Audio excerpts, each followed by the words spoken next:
And we're live. We've taken over late night live here. Oh, shit. I'm joined by Dan. Joined by Dan up, and guys? Susan. What's going on? How are you guys doing? Not too bad. Just terrific. Awesome. How was your trip? Oh, good. Yeah, we had a good time. Lots of fun stuff. So it was a good time. I was going to let you guys kind of talk about your thoughts on the AEW show. I know you guys I kept getting notifications, you guys talking back and forth. But what were your overall thoughts on it? In short, that sums it up. I couldn't have said it better myself. And I will say, I want AEW to succeed just like anybody else. I want everybody to succeed, but the pay-per-view was crap. And it wasn't just the main event botch. It was not good. I'll watch a week WWE pay-per-view from the last couple years. I can't think of one that was not better than this, to be honest with you. And they're not perfect, but at least from an in-ring standpoint. Yeah, no. I wish I could be more positive, but I'm not gonna. What the hell was that? That's the wrong one. God damn it.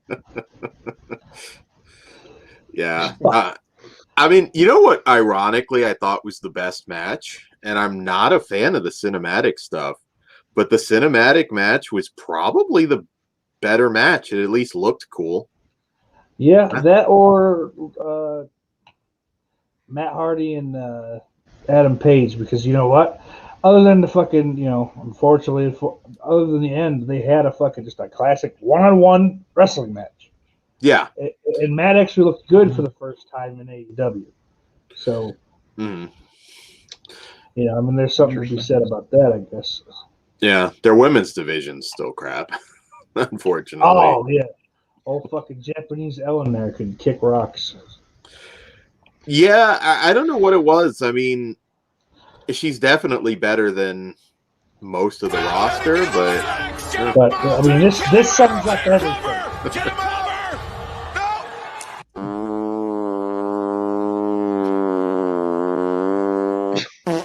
My God! What the hell was that? My favorite meme was Wile E. Coyote setting up the charges. That's just him holding it. Yeah. I like someone on Twitter tweeted Diesel's pyro killed Eddie Kingston. Yeah. I feel so bad for that guy. I don't know how much he actually realized laying face down. But fuck, maybe he thought it was just gonna be some post-production kind of, post-production work. It was live, but there would be some fucking gay flames or something on the screen at least. But, yeah, I thought it was the worst pay-per-view that I've seen. I'll say this for sure. December to Dismember is pretty awful, but at least there was a fucking Elimination Chamber match. Yeah. That ladder match was that's the worst ladder match I've ever seen in my life. And you would expect Triple H and Kevin Nash at fucking TLC in 2011 was better. Oh, yeah. Yeah. They didn't really have a ladder match per se, but it was fine. Right. But yeah, no, you would expect that would be something AEW would do well. Look at the fucking talent in there. I'll say this from the start. I was like, the kid got a couple good lines in. He can't rap, but they were good lines. Like the one fucking more blood on his hands than Andrew Cuomo. That was fantastic. But then fucking Lance. When did Lance Hoyt fucking start coming out smiling like a fucking white meat baby face? Like what the fuck what is that? Or Lance Archer. Sorry. Yeah, I really liked him in TNA. Me too. I thought he was like a I couldn't tell you now what I thought the hybrid was, but he was a hybrid of Test and somebody. But he reminded me a lot of Test. Yeah. Know? If and Test could do like a moonsault and a few of the higher spots, basically. Yeah.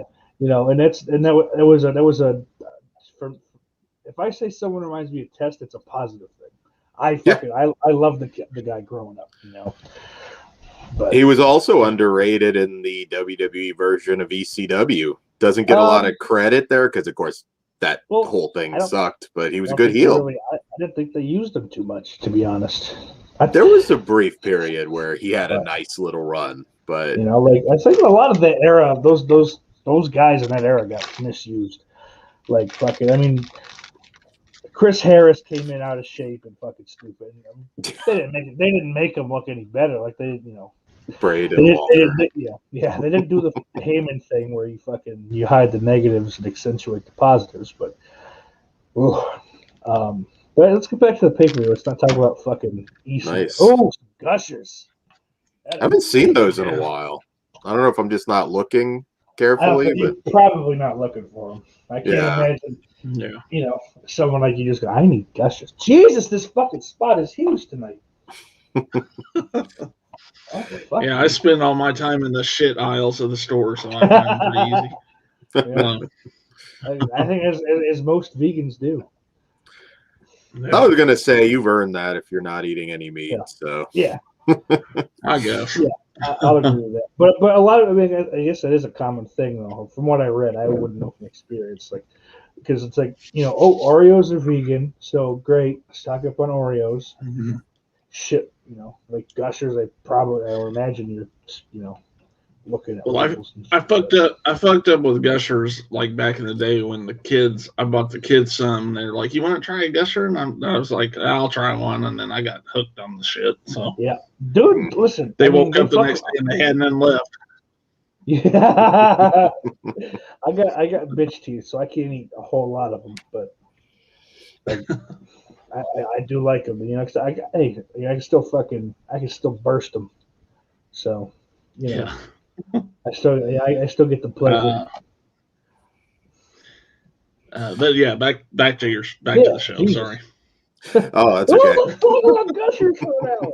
AEW sponsored by Gushers. Yeah. I mean, I really don't like shitting on a show that hard, but $60. $60. I mean, we didn't pay that, but I paid $7 because I couldn't get the fucking streams to work. So yeah, but I have another site that they just charge you a little bit to watch the pay-per-views. That's what it is. But this one's been around for a while. It's all reliable. So. Talking about life or wrestling? What are we talking about? Wrestling life. Wrestling at the moment.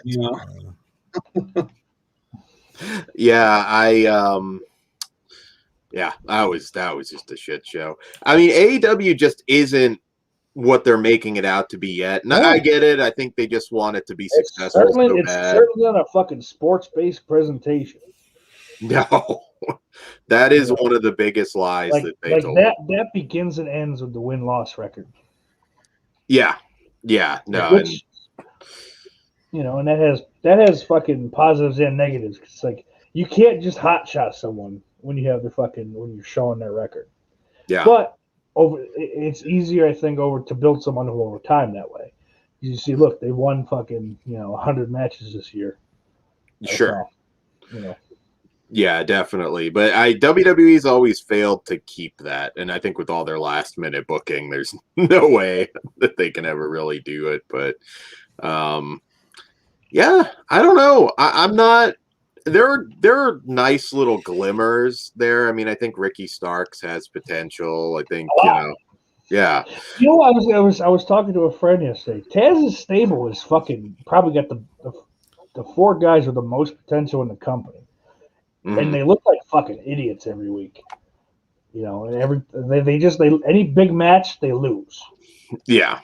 So that's why I didn't fucking get Brian Cage winning that fucking title match so soon. Didn't make any sense because obviously Ambrose didn't lose, or Moxley's not losing to Brian Cage that soon after he won the belt. Yeah. Yeah. They jobbed Archer out kind of quick too. I thought. Archer, they jobbed Brody out quick. I mean, they got a little bit of his because that killed him dead. He comes in fighting the champion. Yeah, pinned, and that's it. Yeah.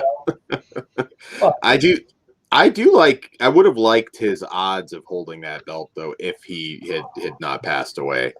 I think he would have. Don't guarantee it. Yeah. Yeah. Possibly because I still think Endgame was at Page beating Omega eventually. Hopefully they don't start that program anytime soon. As much as I don't like Omega, but Page isn't there. Like you fucked Page over for the last 2 years. You got to more or less have to rebuild the kid. Mm-hmm. So he's not ready for it yet. So there's no point in fucking doing that yet. Let that fucking fruitcake keep the belt and prance around the ring, for 6, 7, 8 months. Yeah. And then you start the feud. Yeah. Yeah. Way, I also think they shot themselves in the foot with Christian because I love Christian, but hyping it up like that was awful. That was a bad choice. Yeah. But then you hype this big signing it in Paul White first off, and he's not on the pay-per-view? Yeah. Like he's not the one to fucking introduce. There's the newest member of AEW. And then fucking comes Christian. And then, having Christian interact with someone in that first segment, not maybe necessarily someone's feeling, but anyone, fucking, one of the commentators, fucking backstage in that, or interview or whatever, would have made that a much better segment. Yeah, lay out a heel or something. Even if he doesn't say a word, if he comes out, Christian, Christian Cage, what are your big plans for AEW? And then he could go, yeah. But just coming out, let me get on my knee to sign a piece of paper, and then look at the new merch, guys. Yeah. Outwork everyone's not. I don't know, not the most compelling T-shirt. I mean, it fits him, but but did you see MJF's tweet about it? No. It was just a picture of Christian Cage walking to the ring, and it said, "This would be a lot cooler if it was 2005 and we were TNA." That's a good feud that they can do. That'd be terrific.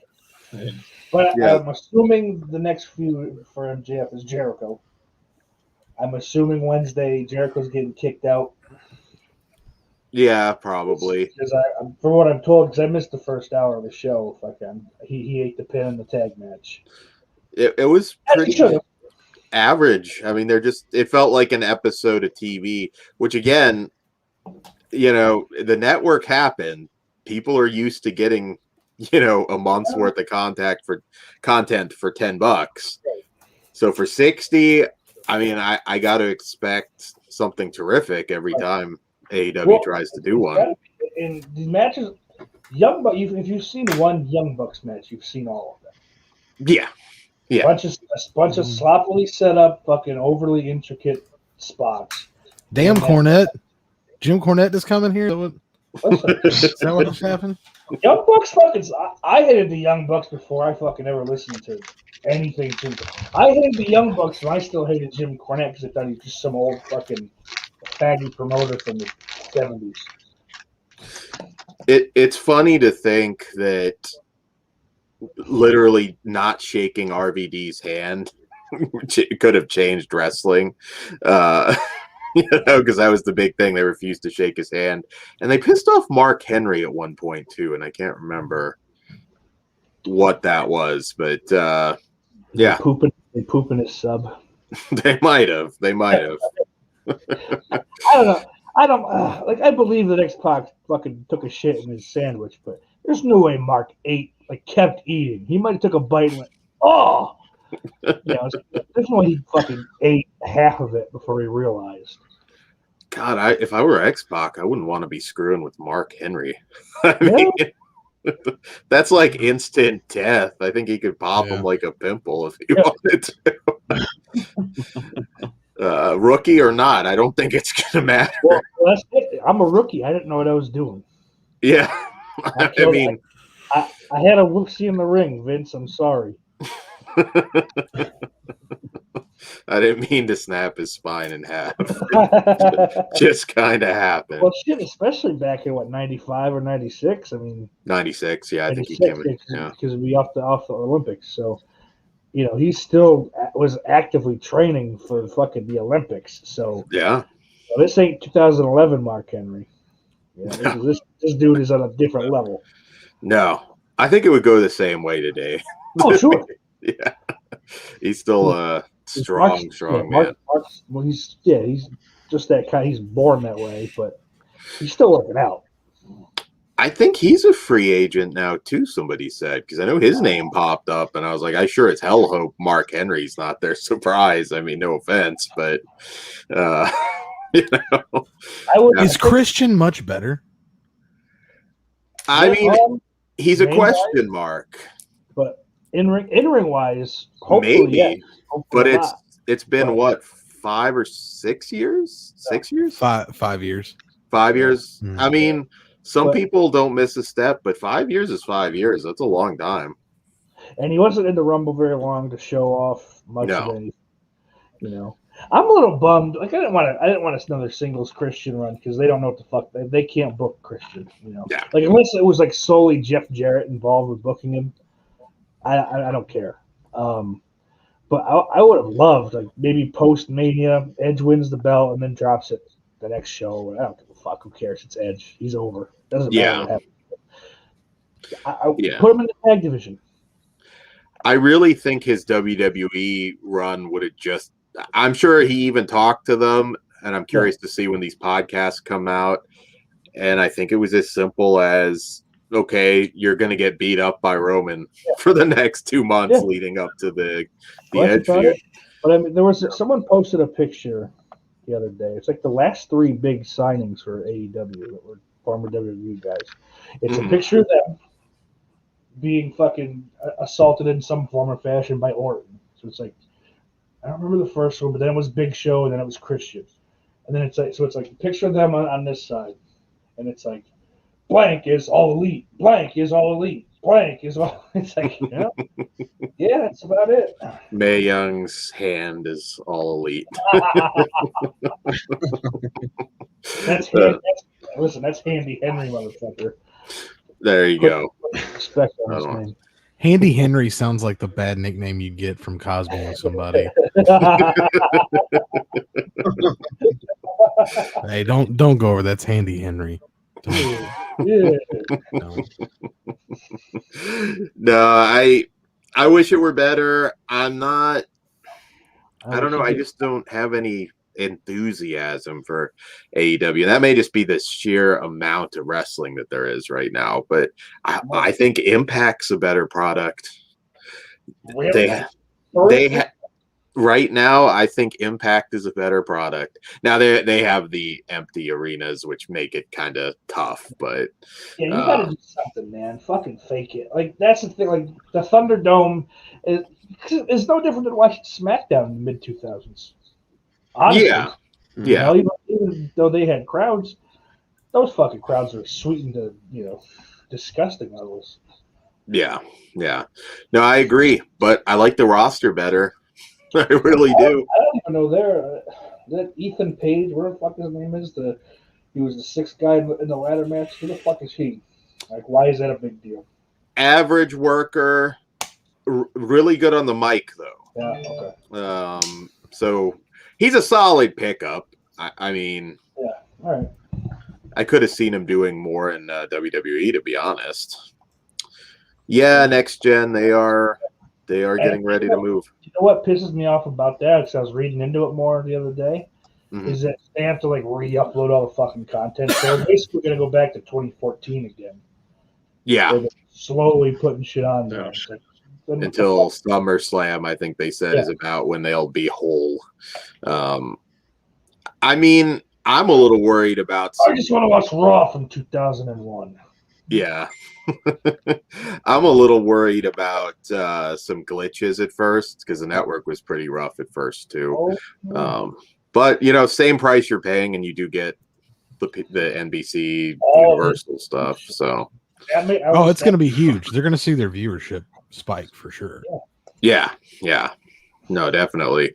And I mean, where is he? There we go. Hey guys. What's up? Hi, Jeff from Films at Home. I don't know much about this wrestling thing you're talking about, but if we're talking about Boston Blu-rays, I know the. You must be a John Cena fan. Boston Blu-rays. He from Boston. West Newbury, Mass, dog. So I'll leave you guys to it, but Blu-rays are coming out daily, and it's a good time. I don't know what I'm talking about anymore. Good. But that was that was like fucking like a wrestling-esque cutoff. Yeah. Coming down for revenge. Yeah. My apparent bear boyfriend, by the way. Good. What do you think they're missing? Do they need like a legit booker or something? Yes. Yeah. Fucking Shad's son can't fucking book a promotion. They need to take fucking the money mark as far away as they can. You give us money and you shut your fucking mouth. And you don't give it to the Young Bucks or Omega either. Cody's, as long as Cody doesn't book his own shit, Cody's level-headed and fucking, See, I saw you said as long as he doesn't book his own shit. Well, I think they tried to eliminate that issue when, like, early on they had him have a match where he couldn't ever compete for the title. And that was they fucked themselves hard when they did that. They did, but it was almost like he wasn't going to be a Nash type booker, like, because he had influence in the company. I get that, but what did Nash book that got himself over? I mean, he booked him ending the streak. Okay, how many times did he ever bring it up after he did it? How many times does it ever use as a feather in his cap? It's not. It's just the fact that the streak was broken. Yeah, okay. It's attached to him. That's huge. No, that was the biggest fucking angle that year. There was nothing. No, I agree with that. Like, it didn't need to come off that way. It needed to come off at a Starrcade. Take it another fucking year, and let somebody like Steen take it off. Here's what I'll say is you're too close to the situation. I didn't give a fuck about WCW in 97, 98, 99. Oh, I did. Well, I was alive. So that's what I'm saying. You're too close to the situation.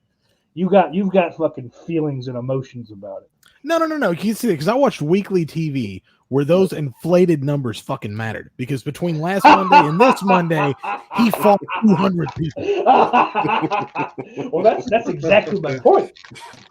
I understand that fucking he didn't. He's probably not had 173 matches in his life in 2021. But but that's the point. Like, yeah, if Kevin fucking tried to get himself over by doing that, that's fucked up. And it is a little fucked up that he just fuck this streak. No, think about that. But he took that for himself, okay?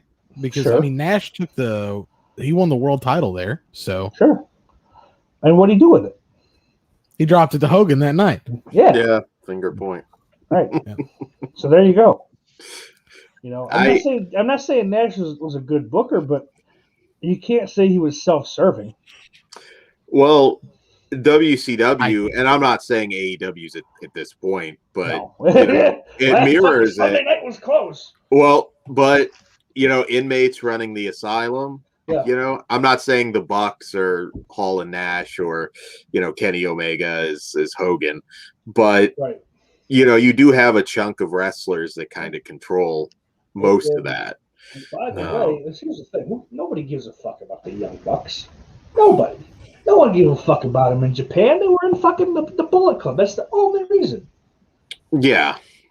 They were the junior lightweight fucking tag champs. AEW has a lot of young guys, but there's not a lot of stars. No. I mean, you're telling me Jungle Boy isn't marquee money? Jungle Boy can be. Could be. He's not now. He's 50-50. I could see, and I think fucking Jungle Boy Jack, whatever the fuck his last name, I forget his last name, famous father, whatever. Luke Perry. If Jungle Boy becomes like a fucking, a nickname or a moniker as opposed to his whole fucking name, yeah. I do dig the tag team with him and Luchasaurus, though, who I fucking love. Luchasaurus is fantastic. I love the gimmick. I hate the gimmick. I love the guy. I love the gimmick. I fucking love the gimmick. I hate the gimmick on a national. Like, yeah, it's a great indie gimmick. On a national stage, on fucking TNT every Wednesday night, Luchasaurus? No. In the next year, unless they're holding those belts, he's gonna probably have to turn heel.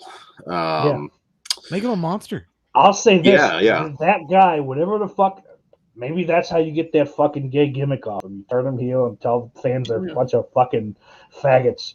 I don't think they'll. They're not going to say that, obviously, but in my world, he would. Yeah. But there's room. God damn, I could have booked the shit out of ECW. Oh, the shit I would have these people say. Oh. You know what would be money in AEW, and they'll never do it. But if they stuck Jim Cornette with the, I'm still want to call them the Revival. If they stuck him with there and let him cut Cornette promos on the talent, and on top of it, let him book those fucking. Yeah, but he's canceled, so he can't. He can't. I said it would. He made an Ethiopian joke. You know how Ethiopians eat a lot of chicken, right? Like fucking. Heaven forbid a guy from the South brings up fucking fried chicken. Fuck these fucking fruitcakes. Jesus Christ. Imagine him talking. They were all. Oh, go ahead. I was going to say they were all offended. When he made that sitting on their cell phones having no food. So. Yeah. I can't eat, but I can check the Twitter. Yep. Yeah. It's so funny when NWA dropped him, people went from that's the best thing in wrestling to we don't give a shit overnight. I feel bad for Billy Corgan though. I do. Every time he gets involved in fucking wrestling, and then they just fuck him over. Like he's too trusted to be in the wrestling business. He is. It's creative. He was responsible for a lot of that Matt Hardy stuff when he became broken. People forget that. I was going to ask Corgan until he dies. Then is what you're saying. I had to look this up last night. I had to actually look. Speaking of Billy Corgan, had to look this up last night because I thought I'd maybe imagined it. But do you remember there was like a 1 or 2 day window when it had been announced, like it was official news that Billy Corgan had bought TNA and that WWE had reached an agreement on the library? What the hell ever happened with that? Wasn't true. Yeah, just the ink didn't dry. I mean, I think there were talks, if I remember right. I mean, he got screwed by Dixie big time.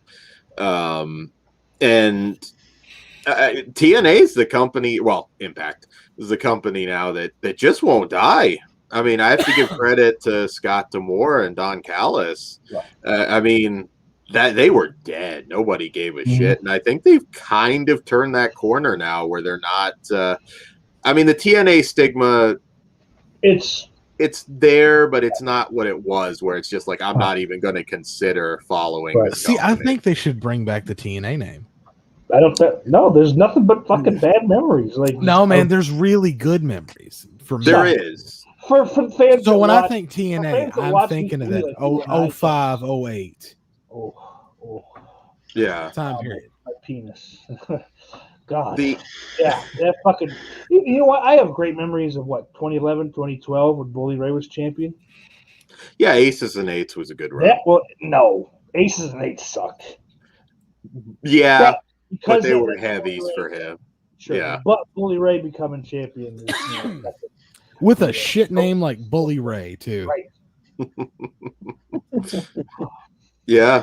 I mean, he was the best heel in the business during that run. I mean, he was amazing. I remember vividly, but you don't see it. Like him and Sting had that fucking street fight for the belt, and they ripped up the fucking apron, and he pile drived him on the fucking wood, It's just like, holy fuck, what's going on? You know, like obviously, you know, like I didn't completely like, oh wow, this is real, but it's like, damn, man, like they're doing some shit finally. You know, like they're not afraid to fucking, you know, make their product look dirty. Yeah. And that's my biggest problem with WWE today. Yeah. It's not enough true badasses out there. But the product is too clean. It's fucking sterile. Lauren. Yeah. I ran the lyric story. So, Lauren. You left too early in the Sean Oliver interview. The dude's an author.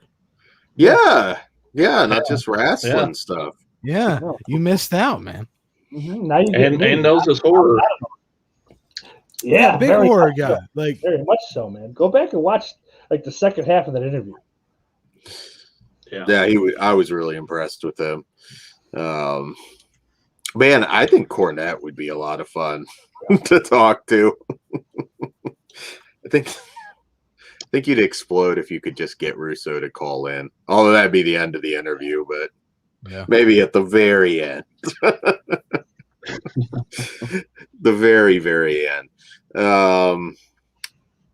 Yeah, I mean, I have great memories of TNA. I mean, Samoa Joe. Stephen P. knew on us. Yeah. Sorry. Anyway.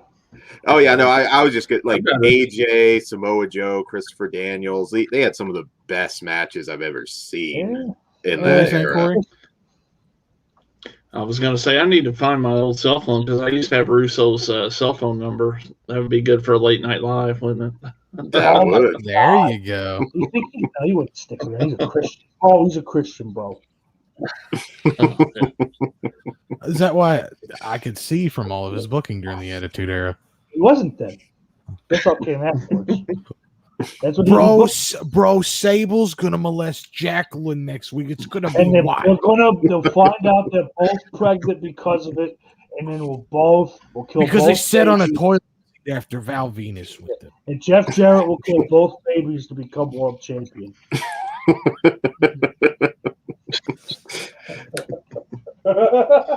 I think one of the craziest ideas I ever heard was Disco Inferno pitching the Invisible Wrestler, where he was just gonna like job to this invisible. Well, no, better yet, let's get back to the core of that statement. Who pitched Disco Inferno as a wrestler? That's what I want to know. Booker. Who fucking Glenn Gilberti is a fucking booker. Mm-hmm. And you know, fucking even assistant to the assistant to the assistant. That fucking guy has no business being anywhere near fucking the pencil, as it were. The fucking Bill Ding, Mr. Ding. Are you fucking serious? I'm not sure how it happened with him. Just tight with the right people.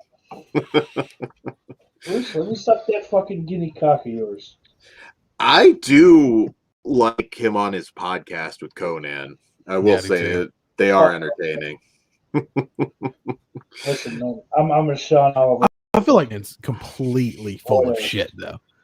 He is. Yes, of course he is. He's always on about how, I mean, Vampiro is pouring over with shit, but Conan ain't far behind. But yeah, I'm a Sean Oliver loyalist, so fuck Conan until he dies. Yeah. And then of course I'll talk about how he was legitimately a great athlete and solid hand, and, surprisingly charismatic. But for now, fuck him. Yeah. He's had some shoots that would screw him if he tried to get into a major company today. Some really bad ones that people I think have forgotten about if you go back and look at some of his shoot interviews, Conan. But some fucking dork would bring him up as soon as it was announced, Yeah. Conan is all elite. No, you're not. Nope. He still works with AAA, I think. Yeah. Well, that's where he's at. I mean, he can't really work anymore. So God for AAA. So. What was that gimmick he had in WWF back in the day? Max Moon. What was that? His character? Max Moon. Okay. Yeah. There was Max Mini. He screwed them. I mean, apparently they were going to push him. Although Imagine that. They spent all that money on that suit, so they had to put somebody in it. And he was blacklisted. Never stepped foot in WWE again. At this point, I mean, I know he's super close with Mysterio, and the fact that he hasn't come in for some kind of cameo, I assume never again. He screwed him as Max Moon, so then they put all their energy behind Aldo Montoya from that moment on. The Portuguese man of war. That's just incredible that they did that. I mean, did you see what I did there? Hey. Whoa. That's for the marks out there.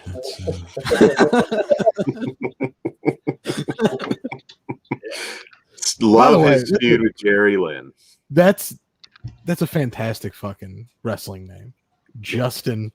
Incredible. And it took us to the 90s to get to that name, ladies and gentlemen. Should have been like 4th, 5th on the list.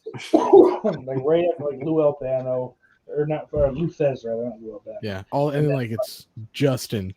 Incredible. Well, you had to wait. You had to wait till an era when there was someone with the name Justin that was of age. So that's part of the problem. So that was just the natural course. True. Yeah. No one named Justin was 20 years old until then. Yeah.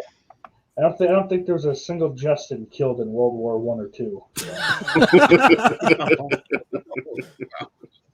It's a W for the Justins. Yeah. Justin, incredible. Like, I found out about ECW so strangely. Like I couldn't get it here until TNN showed up. Until it showed up on TNN. But I would find the action figures in stores and be like, what the fuck is that? That's a wrestler. Like I thought it was like some kind of crappy house brand, like knockoff generic.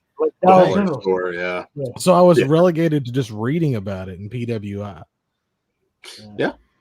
PWI, I mean, because I was once upon a time, and I can't say I can do this anymore, but I used to be able to tell you the arena a title change took place. I mean, I was hardcore because of PWI.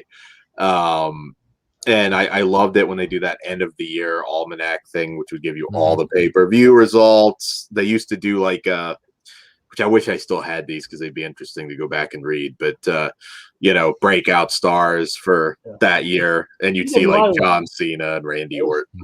That was the kayfabe one, right? Everything's kind of, it's not some fucking Mark sitting in San Diego jacking off over fucking some sloppy tombstone pile driver. Pretty much. I haven't read it in forever. I assume now it's a little different, but I mean, I look at the website, but yeah. Wrestle Zone for my wrestling news. Yeah. I used to, and then I was big into lordsofpain.net. Yep. One Wrestling was another one. Yep. By the way, there is somebody that's tried to buy that Lords of Pain. Oh, it has to be. I used to was embarrassed to like fucking let people, because I'd be on it at school, but no, it's just wrestling. But it's just not all BDSM. It's fine. It's fine. It's wrestling. The site is just like black. Fucking. It's just like a black and white. Like fucking. It's like white type. It's like, oh, Jesus Christ. And it says Lords of Pain, and generally there's some like fucking like. Oh fuck! I can't. What you drinking there, Dan? The Mango Loco. Oh, that's really good. Monster. Yeah, I didn't know you were a bad person. I am a bad person. I do like these. Full Throttle's my favorite though. So Corey, are you frozen? Nope. What about life? Sorry. Yeah. That's because we're only supposed to be talking about the fucking pay-per-view. We've just gone off on like the philosophy of wrestling. And we covered that in about 5 seconds with the. We just fixed the 3 major North American companies. Yeah. And so I had to come to a little bit of real life tonight with some news. My mom is probably going to be dealing with cancer again. Well, I'm sorry, man. Oh shit, man. So I just wanted to get on and talk. I know, Dan, you've talked a lot about the whole COVID thing and trying to get back to normal and safely around your parents. And yeah. But I know one thing I just came to the realize is I gotta like try to just enjoy life, as because you never know what's going to happen. I know that's the truth, but I always get stressed out about stupid shit. Have a steak. Yeah. So, yeah. I mean, there's a million things that I worry about, job prospects, different, things, but you got to just, and it's easier said than done, but yeah, you got to enjoy every little thing you do. If it's just a movie, if you're just hanging out with somebody, you just got to, live hard for sure. But I'm sure she's going to be okay. It sucks to have that again right now, but I'm sure she's going to get through it. Yeah. So I spent like a shit ton of money the last 2 weeks, and so I felt bad about that, and then I was like, you know what, fuck it, because who knows what'll happen. So I was out flying the drone today, and it was kind of fun. So but, that's what I'm doing now. I'm trying to upload some drone footage and show Hayden and see what he thinks. Anyway, not to bring it totally down. No, man. I hate to hear that, man. I really do. Anything you need, just let me know, man. But yeah. But we spent a lot of money, but it was a good time this weekend. I know. I had a really good time. So. Yeah, for sure. Did you guys gamble or? No. Just we gambled with our life of Jonathan driving in a city he'd never driven before. We did. That was about it. Like, I'd just be driving along and fuck, I'm on an exit ramp. Well, that was stupid. This was a fucking lane the past 3 miles. Dude, I live in Kentucky. We don't have that many roads, okay? We keep it simple. It's one that way, one this way. Just check on through the woods there. It's tough driving in the city. I've never done it. I'm a late in life driver, and obviously right now, because I had that car wreck, I'm a little shaky about it. I couldn't imagine like New York. My God, I couldn't do it. I don't know. That's a skill. Well, here's what I'll say about, like, if you say New York, you mean Manhattan. Don't bring a car. New York State, you're dude. Same as anywhere. You live in Atlanta. Honestly, Atlanta's fucking. Dude, Atlanta traffic is. I've heard Atlanta, fucking like six lane fucking highways and shit like that. So, or whatever the fuck. But New York, the most you'll ever get is 4. Yeah. And it's relatively simple. It's fucking exits on the right, get off. Yeah, no, it was so because I was starting to like improve. Like I'm not a night driver, and I've not like gone on long distances by myself. It's kind of my big handicap. And I was like, I'm really doing good. I think I'm gonna like literally that week. I was like, I think I'm gonna try a solo trip. Outside of just going to the park, which is like 2 minutes from me, and then boom. I still haven't. I still have that image. Luckily, I didn't end up dead or in a chair, but still, I can still like because it was one of those things. Like I had enough time to see her coming, but there was nothing I could do. So yeah. I mean, I'll say this: fucking almost 5 years ago now, I got a hydroplaned on the fucking highway. It was pouring pretty fucking hard, but I was only going 55 maybe. I wasn't like speed. I was under the speed limit at that point, but fuck, I just went and I spun like fucking 3-4 times. Ended up in the ditch. It rains still. I won't drive in the rain. No, I get that. Almost 5 years later, like it's like no, I'm gonna stay in. Yeah. Fucking. So you getting into like an actual accident with another vehicle.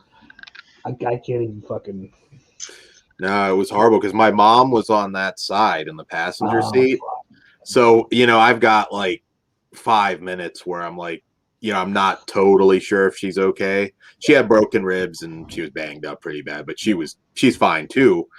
But yeah, man, I mean, it was so scary. And then what was really, I won't even say what I said because it would get me canceled. But the lady that hit us ran up, crying, obviously. And she's like, I wasn't looking. And I was like, no shit. Why do people fucking do that? Well, she didn't help. Stay in your car. Well, and I did because she's sitting there behind me just crying, but she won't help me. So I was just like, go just piss off, basically, in the nice version of what I said. While I was always whoever's fault it is. Oh my God, I'm so sorry. I've never heard I wasn't looking. I've never heard them, fucking admit fault that much. But I guess if I had to give her anything, she didn't try and lie to the cop. Yeah. So, she was honest. She said, yeah, I went and, so, yeah. But we got T-boned by a turning car on the way to a Misfits concert, like fucking 11 years ago. Wow. Like, it was our turn to go, and he just went, right into us. Low impact. It's like, are you fucking serious? Like, you don't have the right of way anywhere in the country. Yeah. I've had...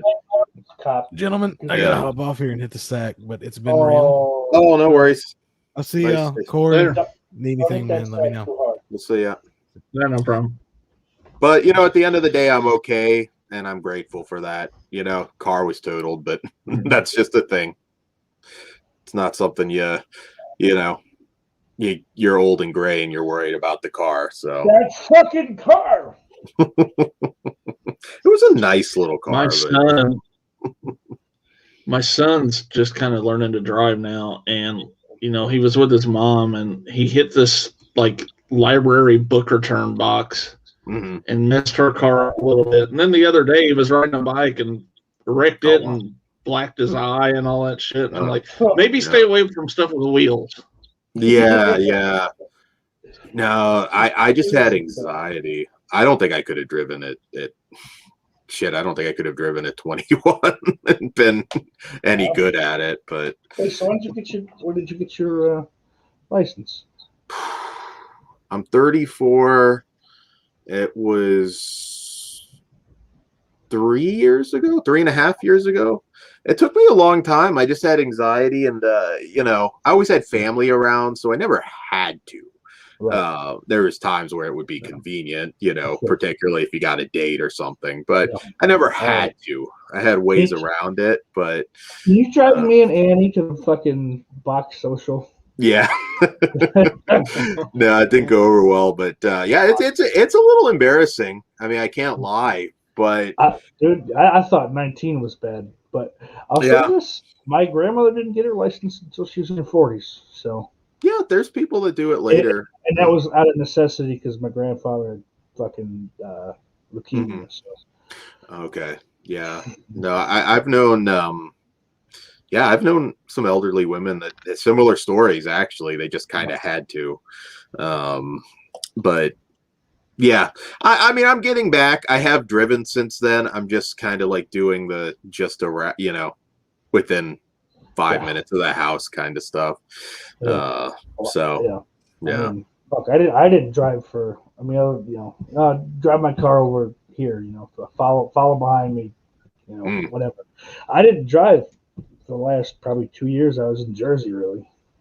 Yeah. So, like coming back up here, I got to borrow my grandmother's car, and my buddies live an hour away. So, granted, it's one road the whole fucking way, but it's like I don't want to get pulled over. Like I'm watching the speed limit, and I'm like, it doesn't feel natural anymore. Like there was a point where I could fucking just one hand the wheel, fucking just spin in this, Yeah. I'm like, oh, easy. It's funny because it like there's that little lingering anger that I've got now when I see somebody being reckless. And I had an almost incident. I wasn't driving, but my dad was driving and somebody just sped and cut him off nearly, it wouldn't have caused that kind of accident. But it was just dumb. And when they were, of course they stop at a stoplight. Again, like you got like 2 cars ahead of us, 2 car lengths ahead of us, and my dad sees me rolling down my window. He's like, "What are you doing?" And again, I said something I shouldn't have. And he saw, because he knocked my hand away because I was reaching for the drink. He's like, "Were you gonna throw that drink at the car?" And I was like, "Yeah, I kind of was. I lost it for a minute. I wasn't gonna they were parked. I was gonna just throw it at the wheel, but and I did, and I was like, yeah, that was really dumb. They could have had a gun, So I've been getting over it. I was like, okay, that was dumb. I got to get over it now. And what's funny is my buddy used to have before I knew him, so I only know stories, but he used to just have fucking he was on the verge of a mental breakdown. Yeah. Living in New Jersey, so he'd be driving, and you don't understand the fucking New Jersey traffic unless you've been in it. I've been there. Yeah, not driving, but I've been take there. the fucking Route 80 either way, either direction. During the day, work hours, at night it's one thing. But from 6 a.m. till about 8 or 9 at night, don't fucking you plan on at least 2 hours in the car. Most places, but he would just fucking lose his mind, and he either would have ball bearings, and he just fucking drop them outside the car. Fuck you, they just fucking go everywhere, or he'd fucking whip change. He's just like, fuck you! Ah! He moved to the South for a little while. He became like a brewmeister in that time. He can fucking make you vodka now. There's any spirit, he knows it. He can tell you off the top of his head the recipe on how to make it. It's funny. I've lived, of course, all over the U.S. and I've been basically everywhere, so I kind of have a sense for drivers. And I always hear bad things, like Northeast drivers are the worst. But I'll be honest, you go down to Florida, and it's a horrible stereotype, but there's a lot of old people that should not be driving. This is the biggest reason I don't ever want to step foot back in Florida, is because it's either old people or fucking meth heads. They're either driving at 6 miles an hour with their fucking eyes closed, or 90 just not giving a fuck. Do you ever see that video? It was viral of, I can't remember if somebody got cut off or what, but the one guy shows him a gun in the window, but just drives off. The guy he tells his friend to duck, and he shoots out his window. Oh, no, I didn't see that. If you Google it, it was crazy. All over Facebook. It's hilarious, and just another day in Florida. Florida man. Yeah, I love Florida. My family and we were gonna move to Tampa. It was Tampa, Orlando, Miami's kind of expensive, but we settled on Atlanta. I'm kind of glad.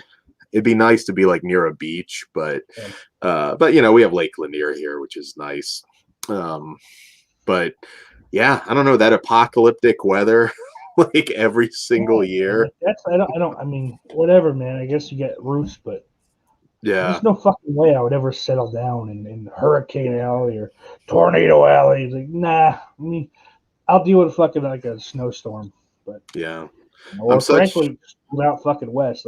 Arizona, New Mexico is probably fucking where I end up, unless I die in the next couple of years, which is quite the possibility. You'll be around. So what is it about Arizona? Just family or? No, I have no family down there, but it's hot, but it's dry. Because I can't stand the humidity either, man. I went down, the first time I was in Florida was April, and by noon it's just fucking unbearable. You can't as a northerner, you can't go outside. They're all used to it. But it's too much, man. I have a fucking migraine every day. I was there for a week. I hate this. I hate you people. I don't ever want to see any of you again. Yeah, unless you're at the beach and you can go in the water, it is kind of. I went to the beach and burnt my fucking foot. I had a fucking blister on my foot like this big, and the worst of it was it formed and popped on the beach. Ugh. Yeah, that sucks. Yeah, so I'm fucking like limping around the rest of the day, walking on my fucking like the outside of my foot. Yeah, I know a couple people in Arizona that seem to like it.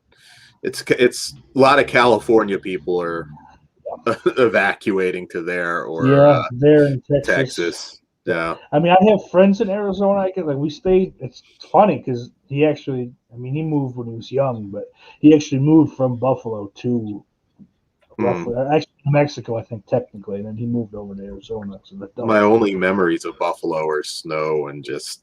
Yeah, that's about it. We drink a lot. The fucking Chippewa Strip is famous. It's fucking it's the best, one of the best places in the world to do a bar crawl. Oh, nice, nice. Yeah, and I'm pretty much. There's town ballroom too, so like you go see a show, fucking whoever's in town that night, and then fucking after the show you just head down the street. Yeah. No, I've been through Buffalo. I never spent like a ton of time there. What time frame roughly?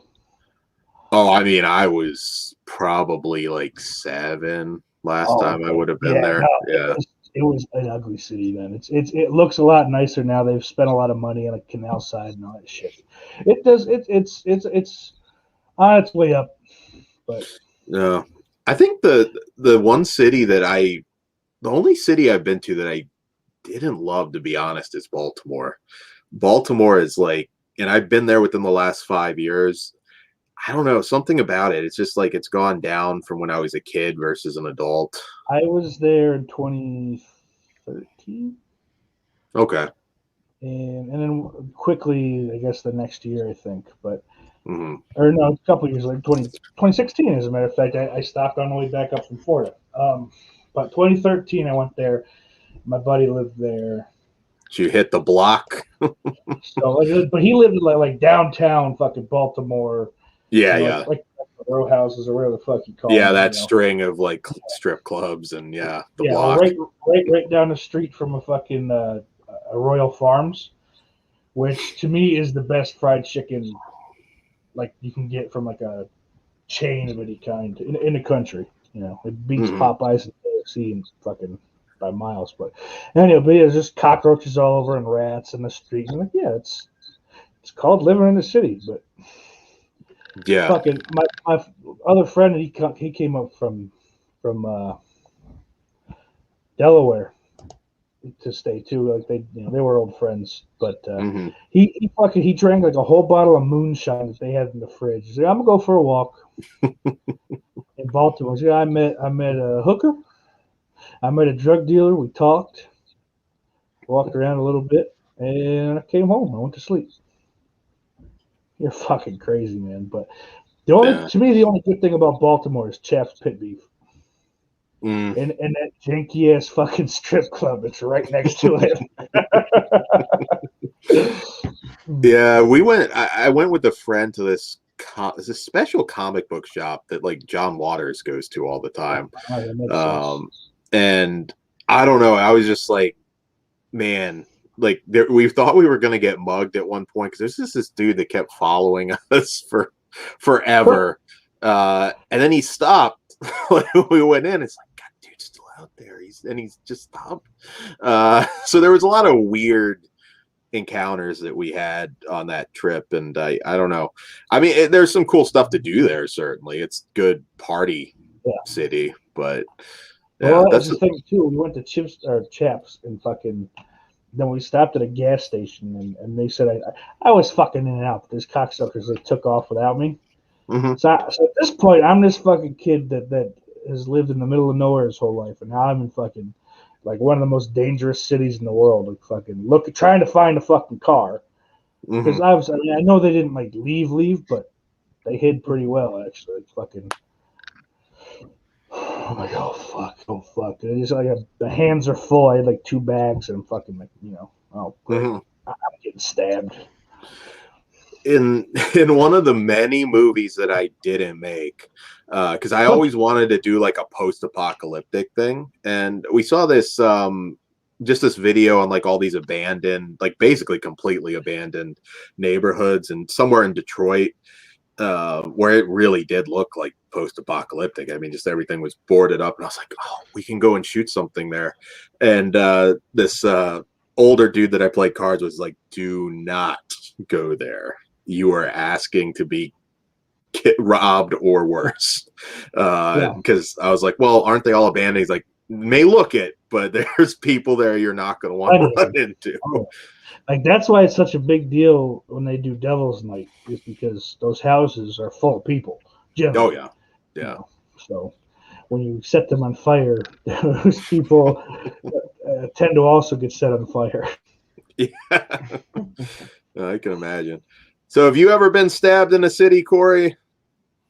Almost stabbed? No, thankfully not. I try to stay out of the bad areas, but I was actually I was in St. Louis one night and had to kind of make my way through the shitty part of town. Mm-hmm. And I was stopped at this light, and this woman gets off the bus and then just walks right over to my car and tries to get in the car. And I waved her off, and I just went. No, sweetheart, no. Yeah, I was at a light. I was at a traffic light right by a Church's Chicken. I knew I had to keep going. So, yeah, I don't need the chicken that bad. So that's my only experience, though. I just had a great idea for like a bit in the movie. It's not the whole movie. It had to be some kind of post-apocalyptic thing, like you said. But then, like they get through where Baltimore is, and that's just Baltimore's, running as normal. Everything's, yeah. For whatever reason, fucking whatever the force behind the end of times was, like they saw Baltimore. I'm like, no, you guys are. Let's not go there. Everything's fine, guys. Shit. Yeah, I was. It's interesting visiting different places. Baltimore was just the only one that I just got a really bad vibe from. I just wasn't totally comfortable anywhere for some reason. Like I said, there's a ton to do there, if you want to party. But beyond that, I don't know. I was just. And then I can't remember if I think the riots that they had there were after. I believe they were after. Since I've been out here, I'd have to look, but it didn't surprise me too much. The riots that was like 2015, I think. Yeah. Okay. So I would have been probably just coming out this way. I didn't live. Luckily, I lived close enough, so I was right outside of DC. I was in Martinsburg, West Virginia, and so Baltimore was always an easy day trip, and but yeah, I didn't go too much after that. I think I actually might have gone there because there was still a Suncoast, oddly enough, at that point. So that was my reason for going and almost getting stabbed in Baltimore. Well, when it's music and movies, you got to take that risk. That's it, man. Yeah. I have driven some crazy lengths of a highway to go to like an obscure video store. I saw Piz just posted a video where he went to the last one in Kentucky, which seems, well, actually, no, it doesn't seem weird at this point. There probably isn't many. Yeah. And I've done the same. I kind of think it's weird that there's still like not that it's the last one, but that there is one at all anymore. Like the COVID has to have killed a lot of the remaining ones. Although I don't know. At the same time, you're home a lot, so I don't know if some of those places might even do a little better than normal. But I mean, it's one of those things. Like I grew up, I didn't realize I talked to people, about drive-ins. Like, what the fuck are you talking about? Like, I grew up. I've said it, 1,000 times, but I grew up within like 40 minutes of two. Yeah. Oh, and most people don't have one in their state. Yeah, yeah. You know, I fucking grew up probably the first 22 years or so of my life not knowing that. Yeah. You know, video stores now for me are Second and Charles, which is great, but it's not, it's not a video store. Like Book Nook has used movies. We have a few places. I'm Atlanta has one of the last places that actually rents movies called Videodrome. Yep. Again, I don't know how they've fared during all this. I haven't even been in the city, really, the main part of the city anyway, since this all started. So who knows? Who knows? I think nostalgia can make a small comeback. I don't think we'll ever have, video stores like that.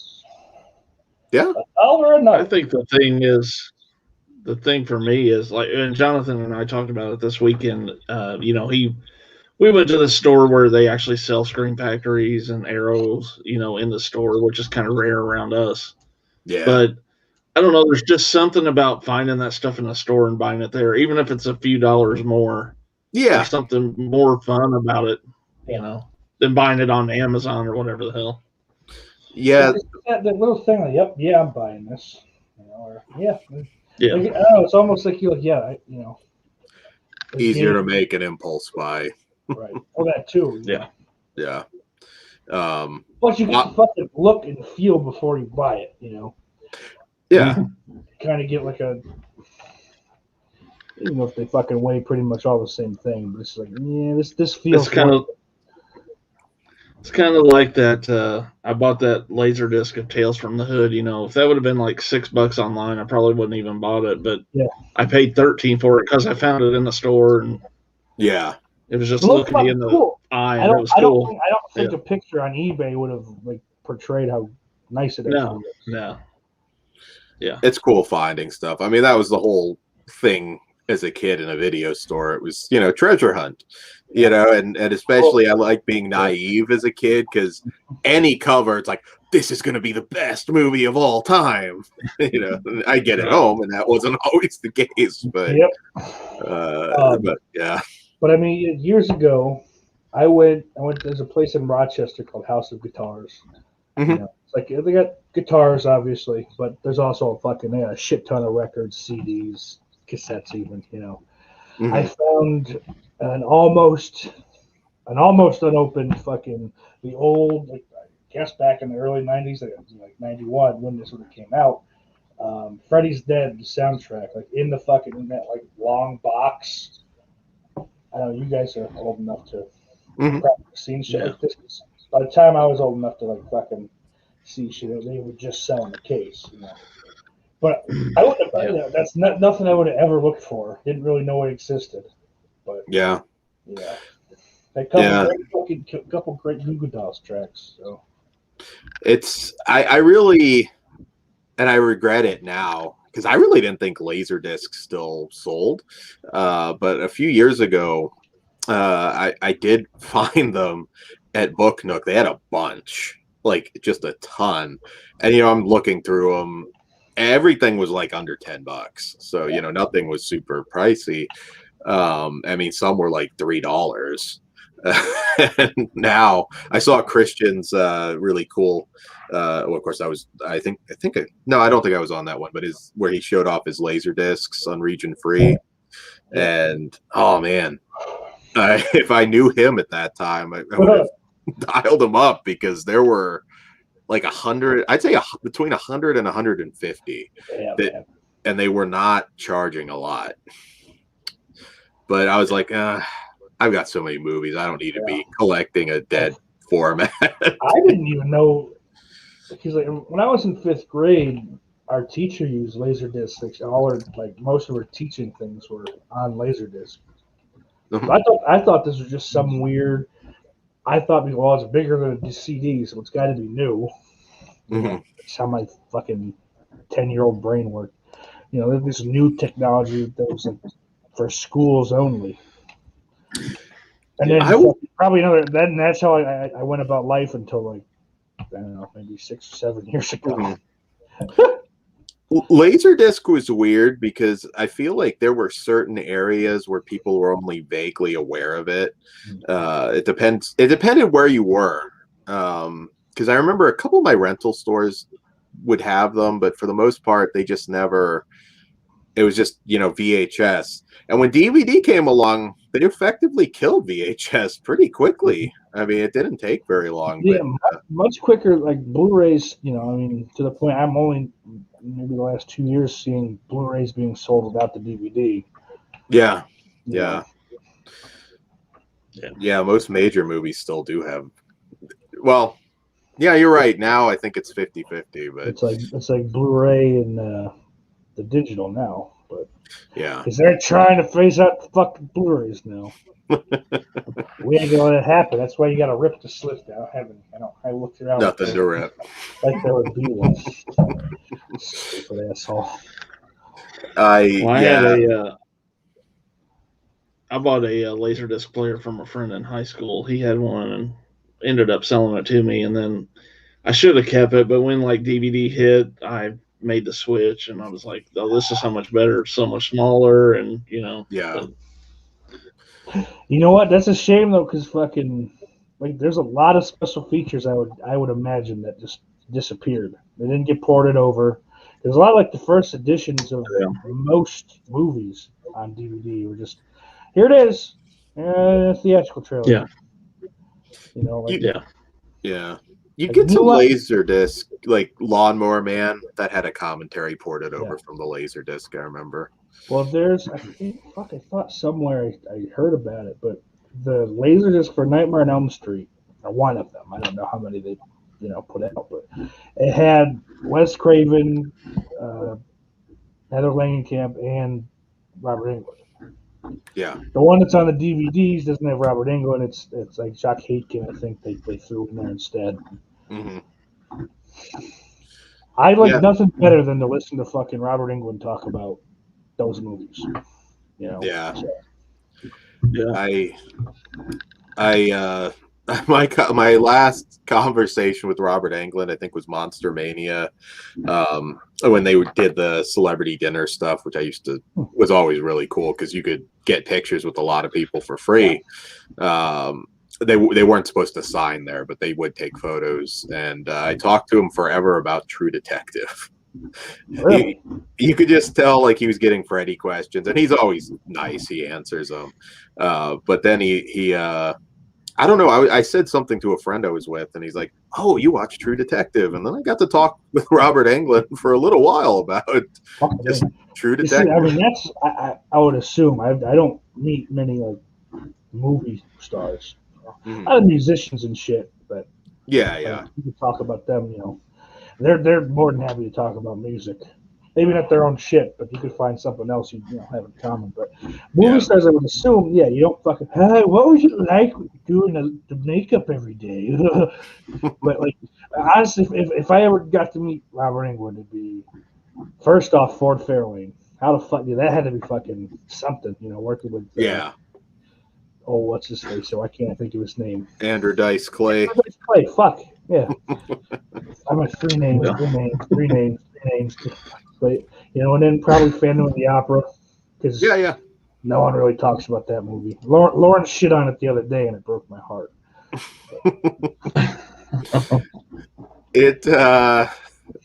I do find like, I mean, of course, I think people should be able to ask what they want for the prices they pay now, but if you want a better combo, it's like, all right, I just told the guy, you heard me tell the guy in front of you that fucking. The same answer that I'm going to tell you now, sir. So,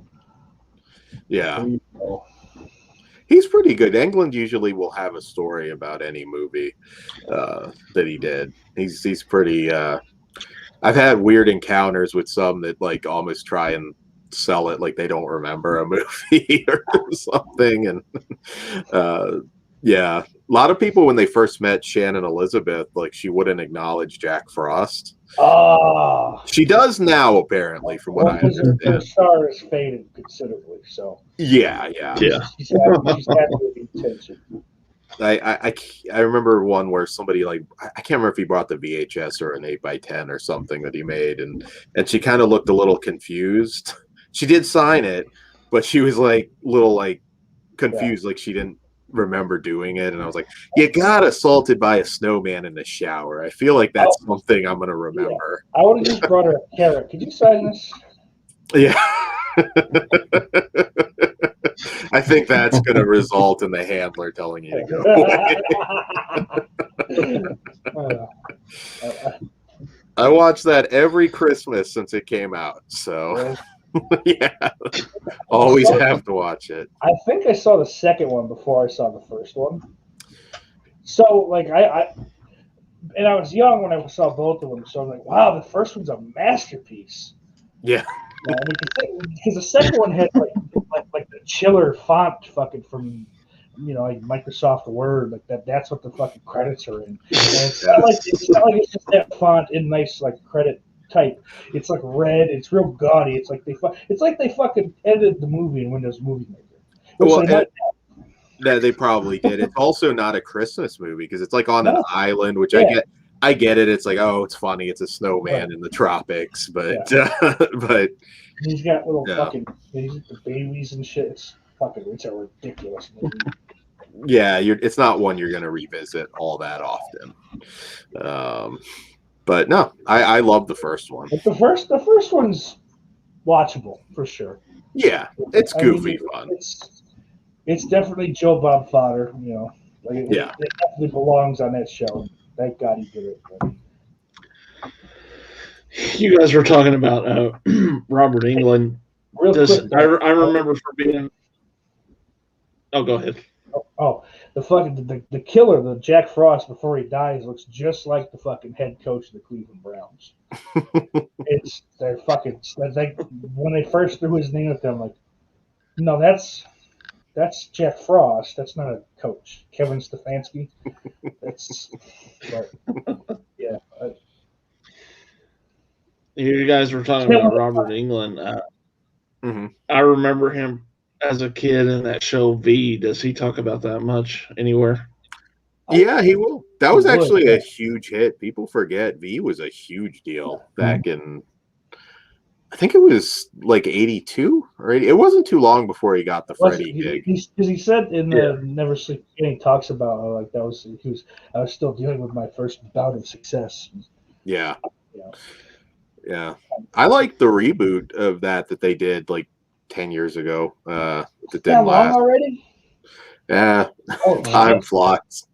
I think it's been at least 10 years. I didn't watch it, but I remember it, being the thing. And like, I liked what I saw of it. I thought they did a decent job. I've not seen the original, so it probably would have been a good idea for me to watch that. That way, I don't have any like. Yeah. The original was like one of those. I mean, it wasn't the first, but big event TV sort of things that actually felt grand in scale. Yeah, I haven't gone back to rewatch that in a long time. I should at this point. You're talking about time flying. And Shannon Elizabeth, American Pie was 22 years ago. Yeah. Wow.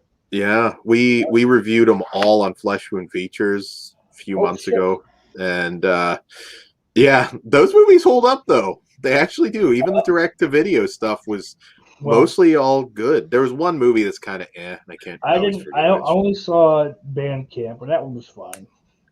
Yeah, I mean the black kid in that, the big black kid. I like him.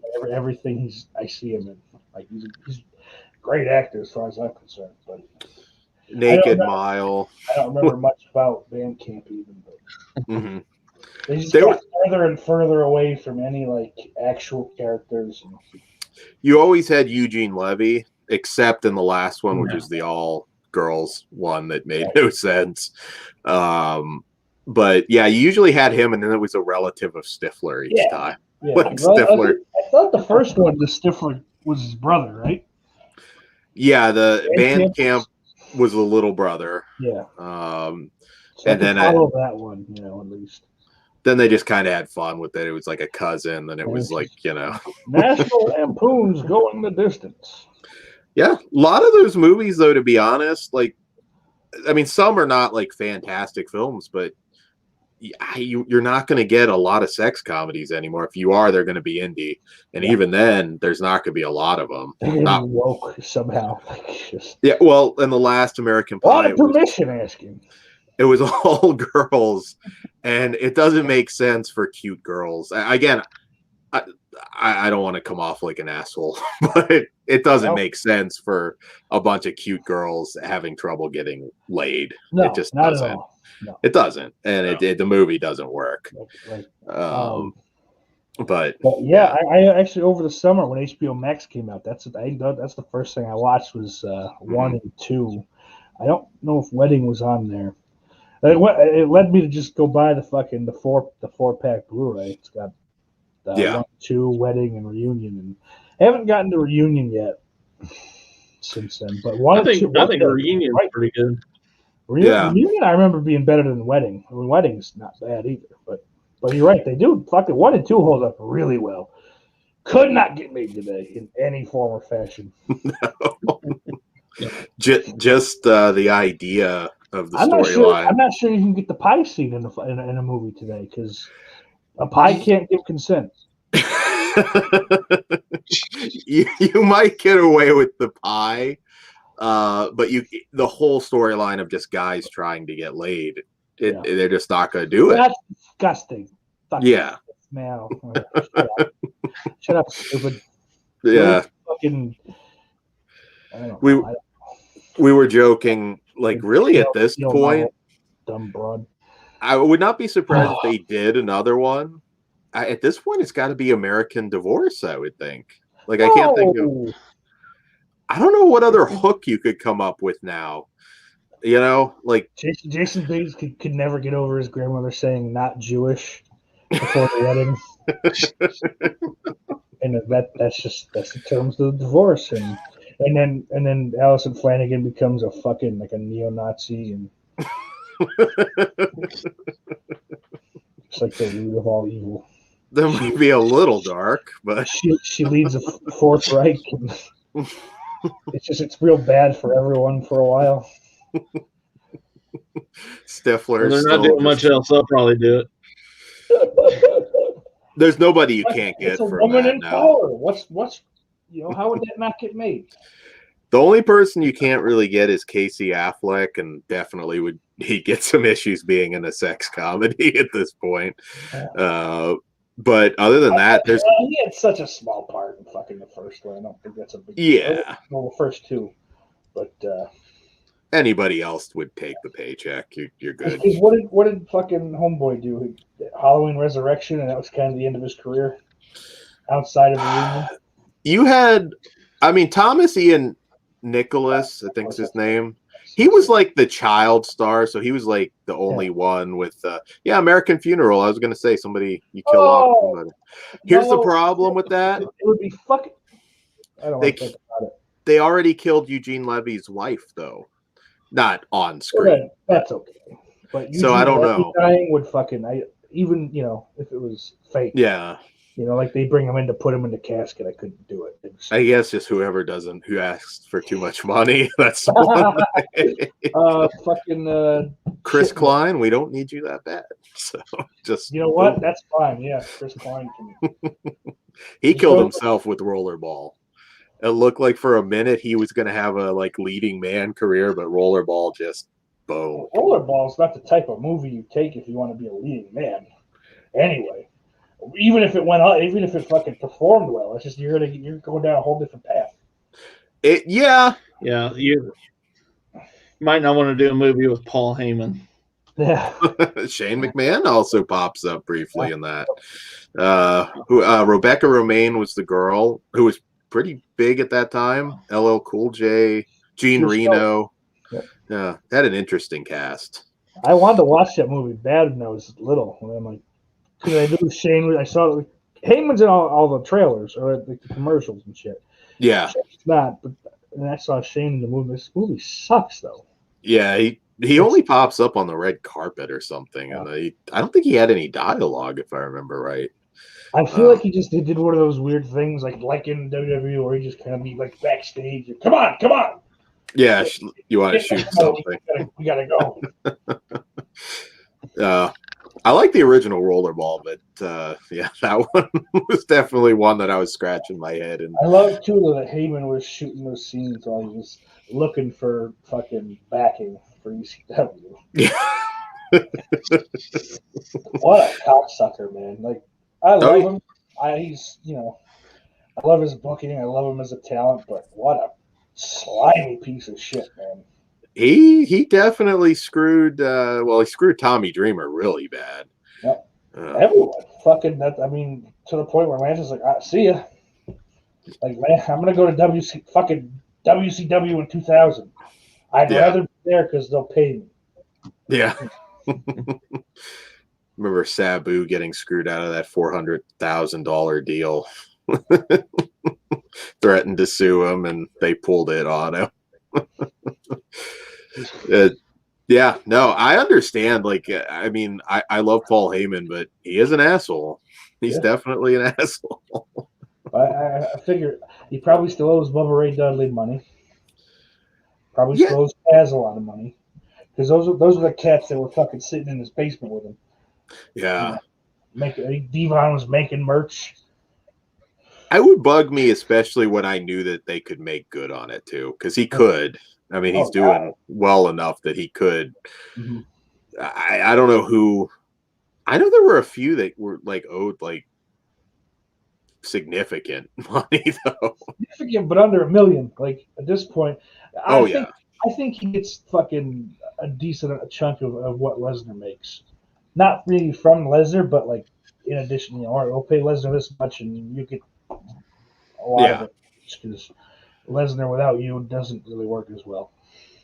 No, yeah. But, on top of that Heyman hustle shit he was doing before he came back, I think he was relatively successful with whatever the fuck that was.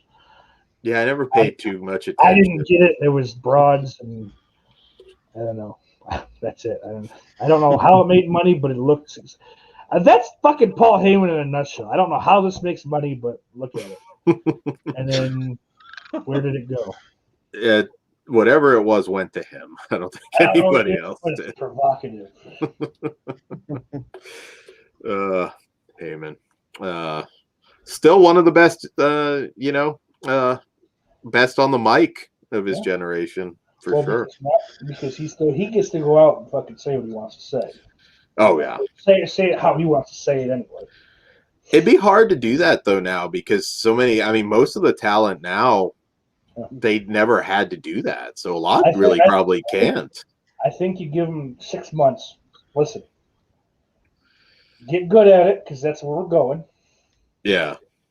Fucking it sucks now they don't have the house shows to practice, but figure out how to fucking just talk natural because this is all we're giving you. Yeah, your bullet points and your time, and that's it. Do it. Just get to the point. Which is how they honestly should have been fucking training them in the beginning anyway. They shouldn't have been. All right, learn how to make this fucking 6 paragraphs sound natural. Yeah, and you can get good at it. I mean, that was always the criticism of AJ Styles. And I mean, he's not like a top 10 promo guy, but he can cut a decent promo now.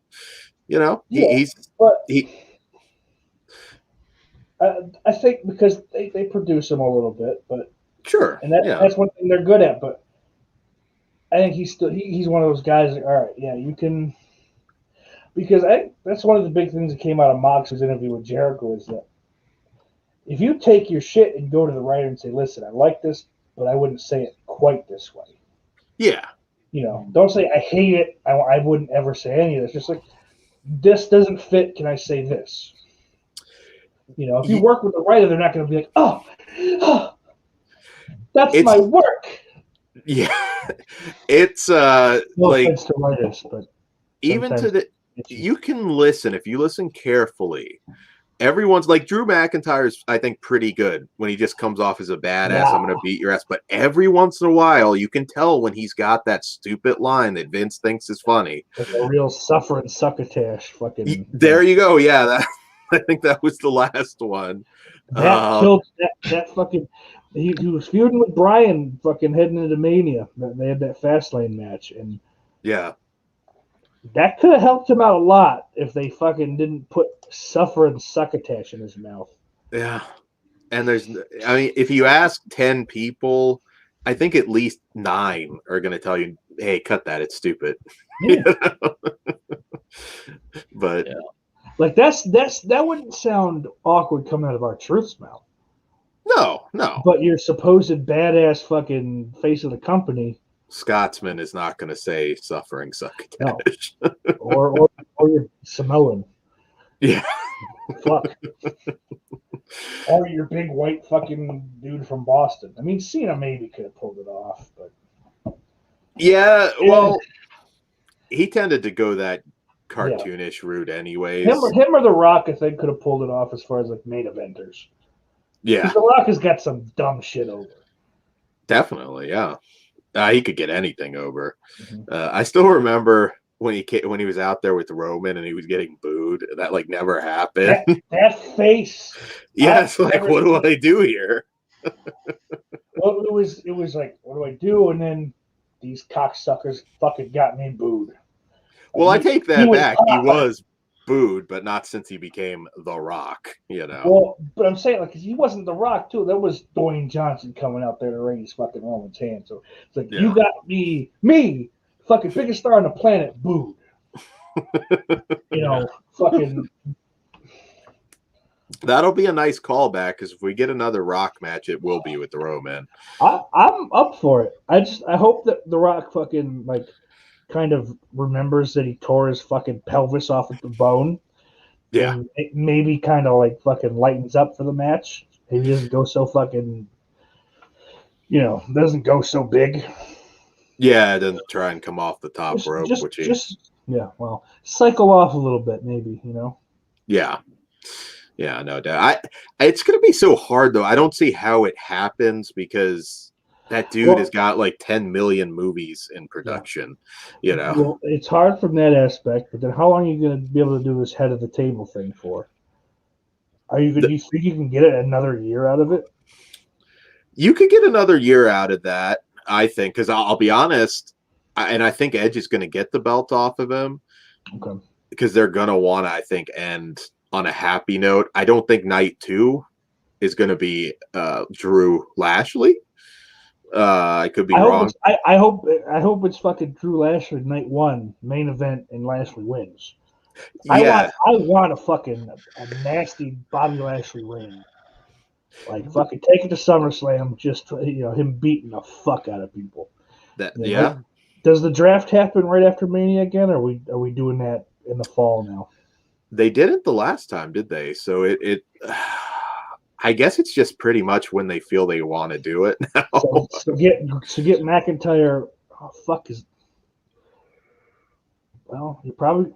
I'm just trying to think about this now because now SmackDown's on Fox, so it's kind of a big deal.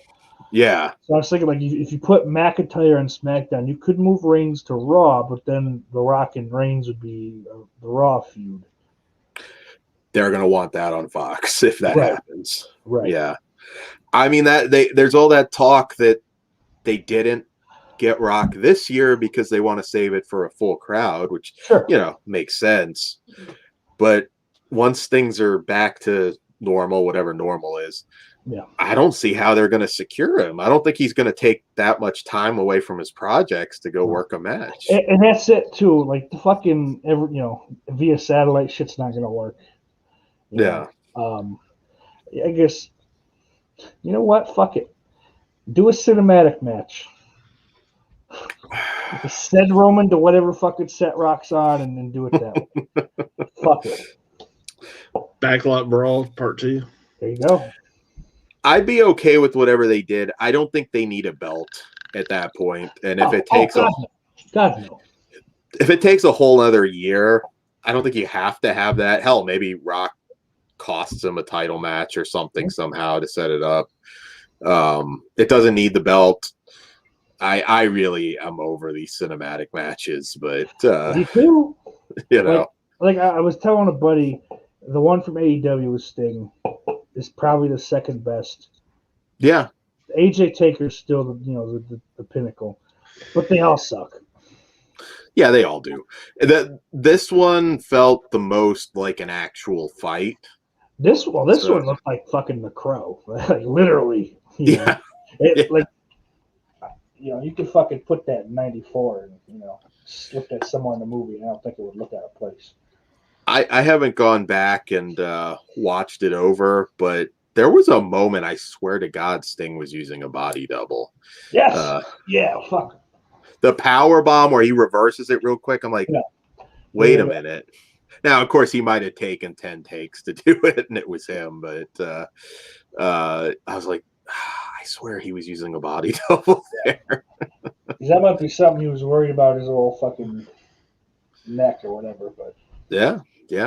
I don't know. AEW can't stock up on more talent that can't really work matches, in my opinion. Well, I guess Tully's back to work, and he must really need the money. But you got Jake that does nothing, Arn that does nothing. Even his managers, they don't do shit. And they really don't. Yeah, it's almost like they're valets. They walk them to the ring, and that's it. Yeah, Jake's fantastic talker, and he's got a great head. But I'll be honest, and I hate to say this, he looks like an overweight old man. Just standing out there with Archer. He doesn't feel like an actual manager to me. And he doesn't get Archer over when he talks. No, he really doesn't. No. He gets himself over. I'm all cool with like bringing back the manager thing, but they've got to be like, those guys aren't like the Heenans or back in the day. So like, not that I'm necessarily pitching fucking one of those put the manager in the cage matches, because I think that's like hokey fucking Memphis shit to me. Yeah. But at least have your managers act in a way that would be a plausible fucking stipulation for something. Yeah. I made a pitch recently that probably a Russo-esque pitch in hindsight, but since everybody seems to think I'm Southern for some reason, which I'm not, I was like, California wrestling promotion, do you think it would be too much if we do like a sort of Southern invasion thing? And I had said, like, we should put somebody in that freaking bull outfit and like just charge the ring and start beating the shit out of a baby face, and I was told, no, you will literally die. It'd be too much. Nobody wants like that kind of heat anymore. No, in California, all they want fucking leg slaps and intergender horse shit. The weirdest thing though about California, it's one of it depends where you are. I mean, UEW is definitely not a PC crowd, but they will still chant some shit that could get you kicked out of an AEW or Ring of Honor show. Okay, well, that's nice, but you go down to UEW, you can still, scream things that Bully Ray would take you in the back over and talk to. You need to be nice. That was so surreal because he's the dude that like went and like your mama taught you how to suck dick. And what are you gonna do, faggot? Yeah, Bully Ray was like, you go back to some of those ECW interactions with the crowd. If Bully Ray was dead, I would say that fucking he was reincarnated as me, frankly.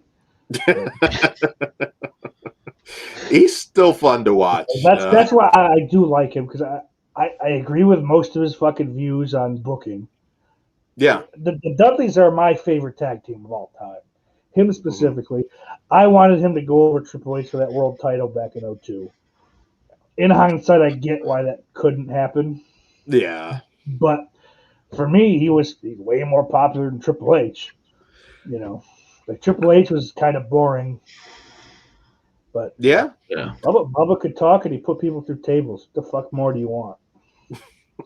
He really proved it in TNA, and I think he's too old now. But I think if he had been in better shape back then, and of course he got progressively heavier before he left in 2005. But which was weird because he had slimmed down significantly during that run.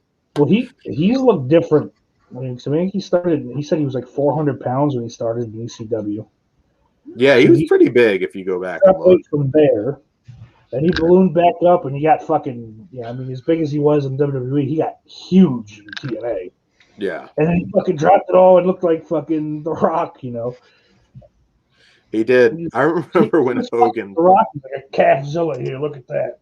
Yeah, you know, which is fucking hilarious. I remember when Hogan brought in the Nasty Boys, because of course that's what you do at that stage. And Knobs looked like he was dead by the time he got to the ring. You go back and watch that match towards the end, you could just see like he just could barely even like break up a pin in time. But yeah, no, there's a lot of great memories of the Dudleys. Like, you know what? I even like that. I think it kind of gets shit on by most people. Spike being the boss Dudley. That was fun. I thought it was cool. Fucking got Spike the belt, you know, and let him fucking kind of flex a little personality instead of just being the plucky little guy. Yeah. I saw an interview with him a while back, and he said, yeah, he's like, I really had a lot of fun during that run. Yeah. Because, and not for, listen, I've been a bouncer for fucking 5 years almost. Well, had been. Those are the ones that talk shit. Those are the guys that talk shit. If you got a couple big dudes behind you, I mean, and especially if you got they'll talk shit without the big dude. But yeah, if they've got the fucking muscle, you're not going to shut them up either. No, that I've seen that a few times. It's always amusing because if they weren't there, you know, that's going to end badly for it. Oh. Why do some men like tan lines? Because they're fucking sexy, bro. I have a tanning story. Tan line device. We had Russian. We had Russian exchange students, 3 girls that stayed with us for a long time, and our neighbor had come over, Italian guy, and he's he's just like, do you know what's going on in your front yard? It's like, oh, I think Sveta's out there, or Julia, and she was in the yard. I mean, she was laying down, but she was topless, like tanning. And it was like, oh, and it was kind of awkward. It's like, you know, you may not want to do that, like just in a neighborhood like that. It was, yeah. So she doesn't like tan lines either, I guess. I mean, listen, I'm not against fucking the full body tan. It looks nice. But I like a tan line. There's something about it. Yeah. Get in here, Hayden. Tell us about this device. Let's go there, fucky. Get some late night live up in here. Just remember, you asked for it. No, that's what I'm fine with it. I've got till about midnight. Then I have to go, but I've got a little time yet for Hayden's antics. Yeah. Unless you're watching Texas Chainsaw Massacre, I can't blame you then. Yeah, you can watch that later. It's short. No shot he's watching that fucking movie. Yeah, it's not like he's gonna watch it and not be on here. Right, so. And also, I mean, I don't believe you watched Lethal Weapon either. He read the Cliff Notes. For him to still say fucking his bullshit Jackie Chan movies better, fucking Rush Hour. He didn't watch Lethal Weapon. That's a nostalgia movie, I think, for him, but he definitely likes indie drama stuff, sort of fringy indie drama stuff, from what I can gather. Black and white movies where gay cowboys eat pudding. Exactly. He likes anything with Timothée Chalamet. What have I seen that kid in? I saw that Oscar thing, which was I guess it wasn't quite Me Too era yet, but that one where it was like the most well, I can't say it's unrealistic, but Call Me by Your Name. Doesn't he get fucked by some old man? Yeah, and he was underage too, so it's kind of a creepy movie. Yeah. I think. And it's Tim Dillon was just talking about that a couple weeks ago, actually. Yeah, and it's that actor that apparently is into like cannibalism. What's the fucking yeah. That's why it came up. Yeah. Army Hammer. There you go. So it's extra creepy now. It's like the cannibal pedophile movie now, I guess. Other than that, I'm trying to think what else I've seen him in. I don't know. I don't necessarily see like big star, but I don't. Yeah. Corny's dream movie is it's a black and white western with Timothy Chalamet and Benedict Cumberbatch.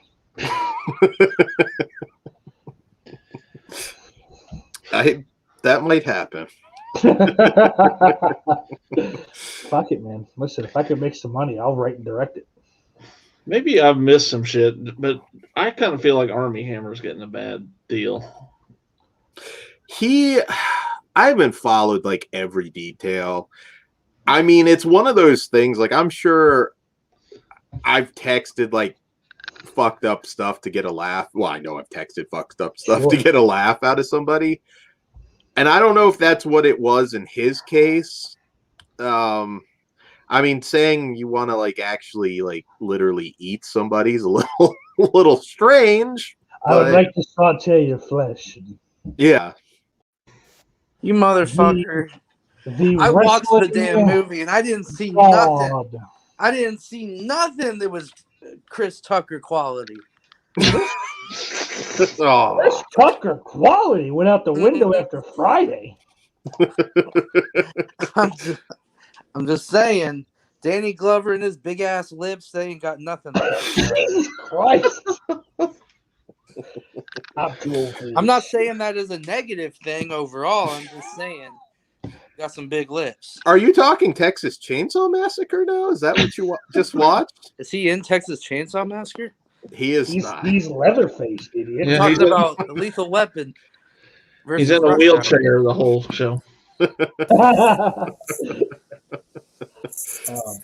You know what? Chris Tucker can play that fucking character. And you know what? Danny Glover didn't even go out on his fucking boat. And that was a big tease that I didn't enjoy. This dork he wants to watch people just go boating. Just like a nice little. Well, then watch Gone Fishing. He's boating in that. I guess that's kind of why they gave it that movie.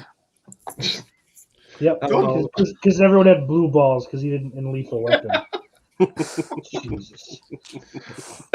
We need to see Danny Glover on a boat. Look, man, those fish aren't going to catch themselves. I don't know. Hollywood is overrun with fish. Who will save us? I'll be honest, I don't think they catch one fish in Gone Fishing either. Yeah, they try hard. Well, I'll be right back. Just grabbing something. And look, tan lines are bullshit. You're dumb. You like tan lines? I love tan lines. It just shows me that a girl's lazy and can't move her top off. You know what I'm saying? Well, that's my job, sweetheart. What? What'd you call me? I called you sweetheart because we're fucking bear boyfriends, apparently. Oh, yeah. We rub our bellies together at night.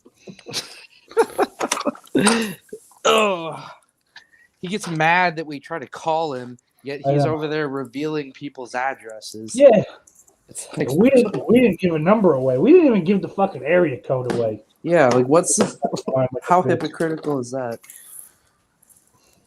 For him to say, I don't know. Anyway, tan lines are bullshit. No.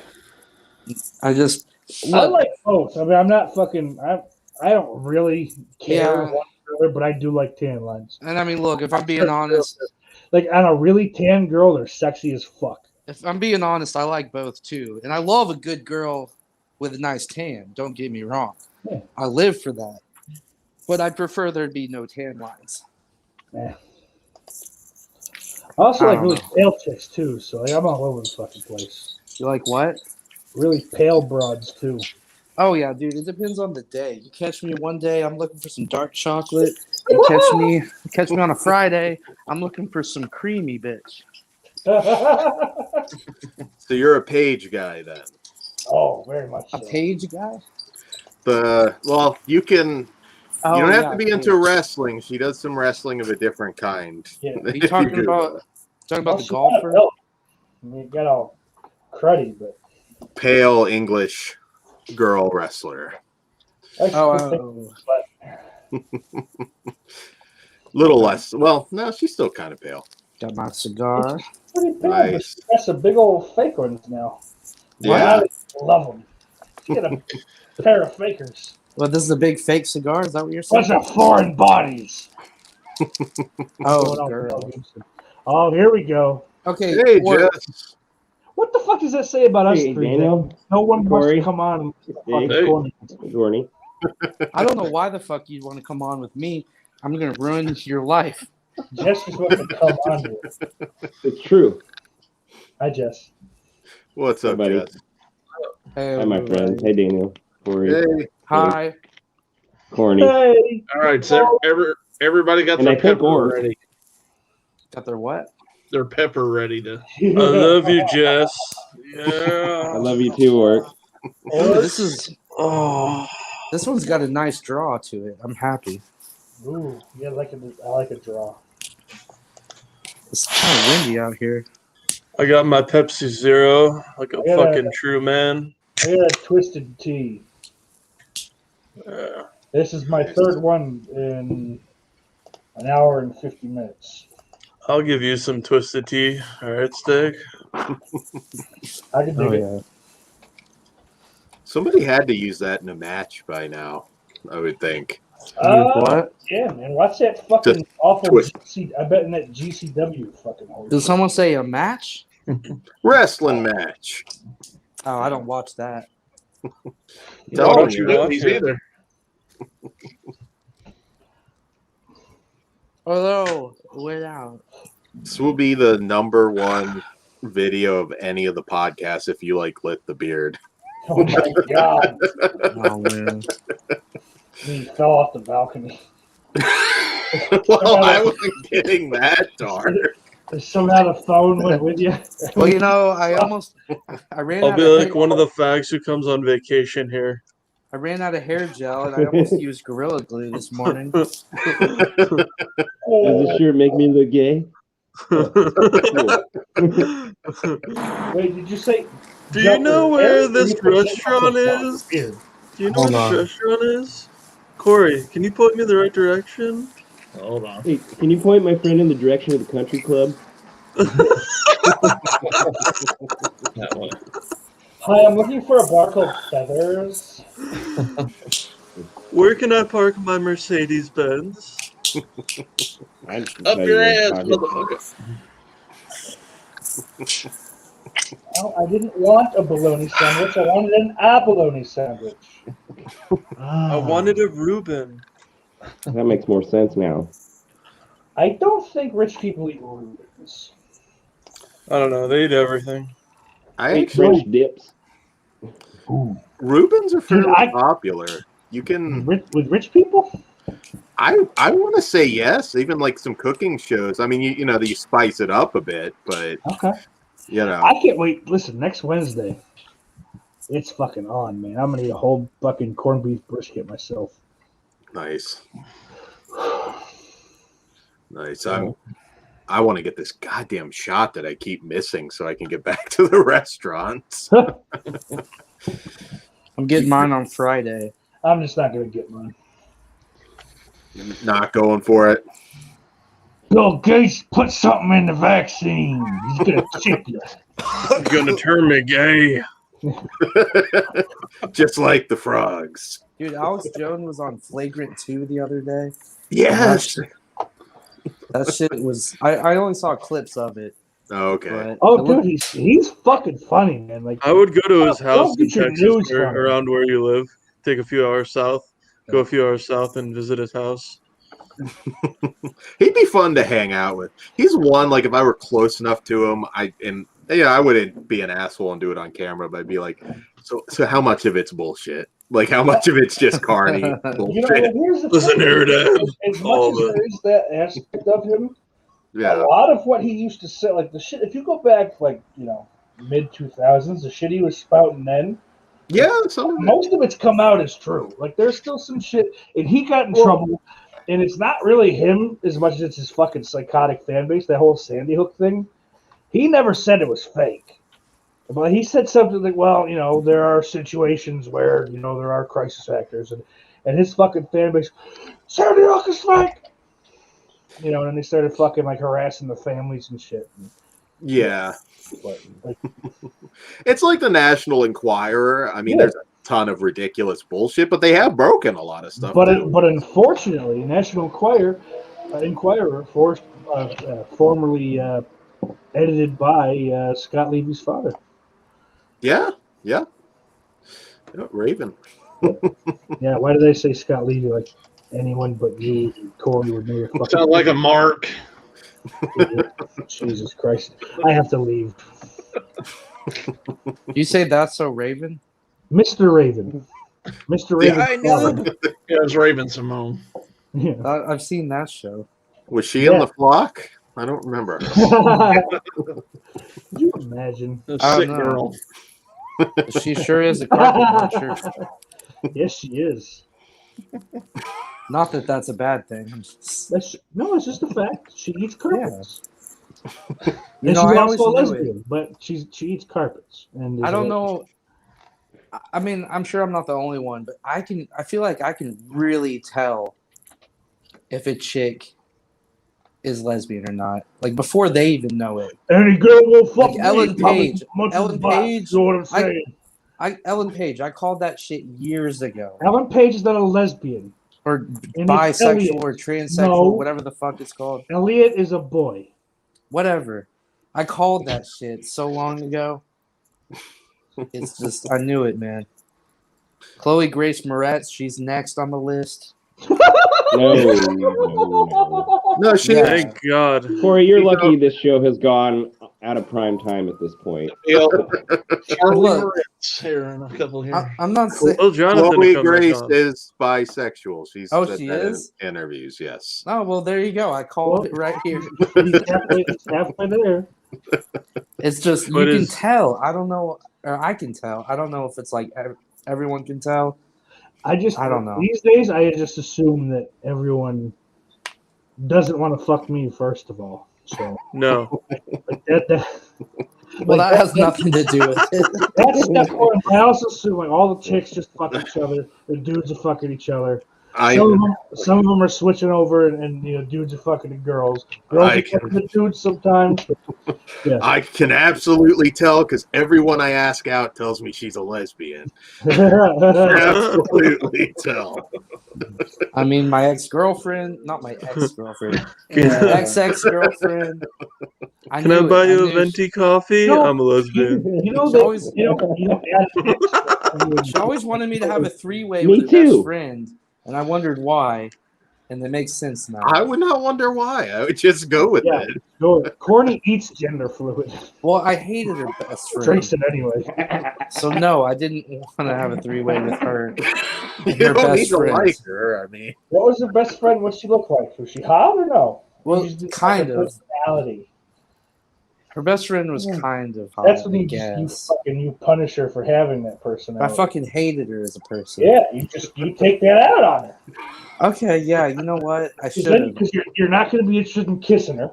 So your girlfriend's not going to get upset about that. I should have redirected my anger into her asshole.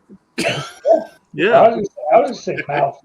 Because then you get to see the tears. It's like you get some actual fucking like vindication and if you're handy enough, you got like a test tube ready. You can just collect those tears and keep them in a chain on your neck. I am on Smores and Doors, right? You were. Look, you're on S'mores and Whores. Everything I'll say this: we were having a nice conversation about stuff, and then this cat comes on, and look, I've lost all control. Also, I have several fucking twisted teas, as gay as that sounds. I have several of those in. Look, I would have been happy to just go and watch Chainsaw Massacre. But yeah, that's what I wanted you to do. I know. I'm still young. Here, but I wanted to show up for the fan. Let me make you all at home real quick. But I came here to smoke this with you. Here we go. I am the werewolf. Werewolf is London. Werewolf of Paris. Werewolf of Paris.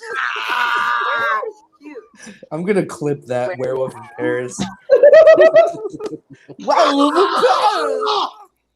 I turned myself into a werewolf. What has happened? Like two demons. Werewolf is boys. Naked. I like to make werewolf movies. I fight vampires. Yeah. Werewolves like to howl. She got that choker on. You know what she's into. Oh no, Corey, no. Hey, I'd give it to her. A werewolf. Come on over, baby. If she's in need and old enough to bleed, she's one of them. Hey! Alias collection presented by Fart Inhaler.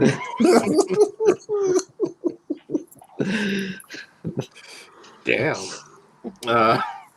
That's funny as fuck. It didn't even make any sense, but it's okay. Yeah, dude. I guess. Damn. Well, I just shit on myself. I don't need like. Corey, are you gonna like sell this to Corny and then like this last 20 minutes to Corny? This is going on my Patreon. I mean, you make a good chunk of change off of him and let him put this on. Dude, YouTube did not like that I played some music clips last night. Good. They completely banned me in all countries, it said. Oh, wow. Oh, yeah? Well, that stream, I'm still working on. Still working on the channel itself.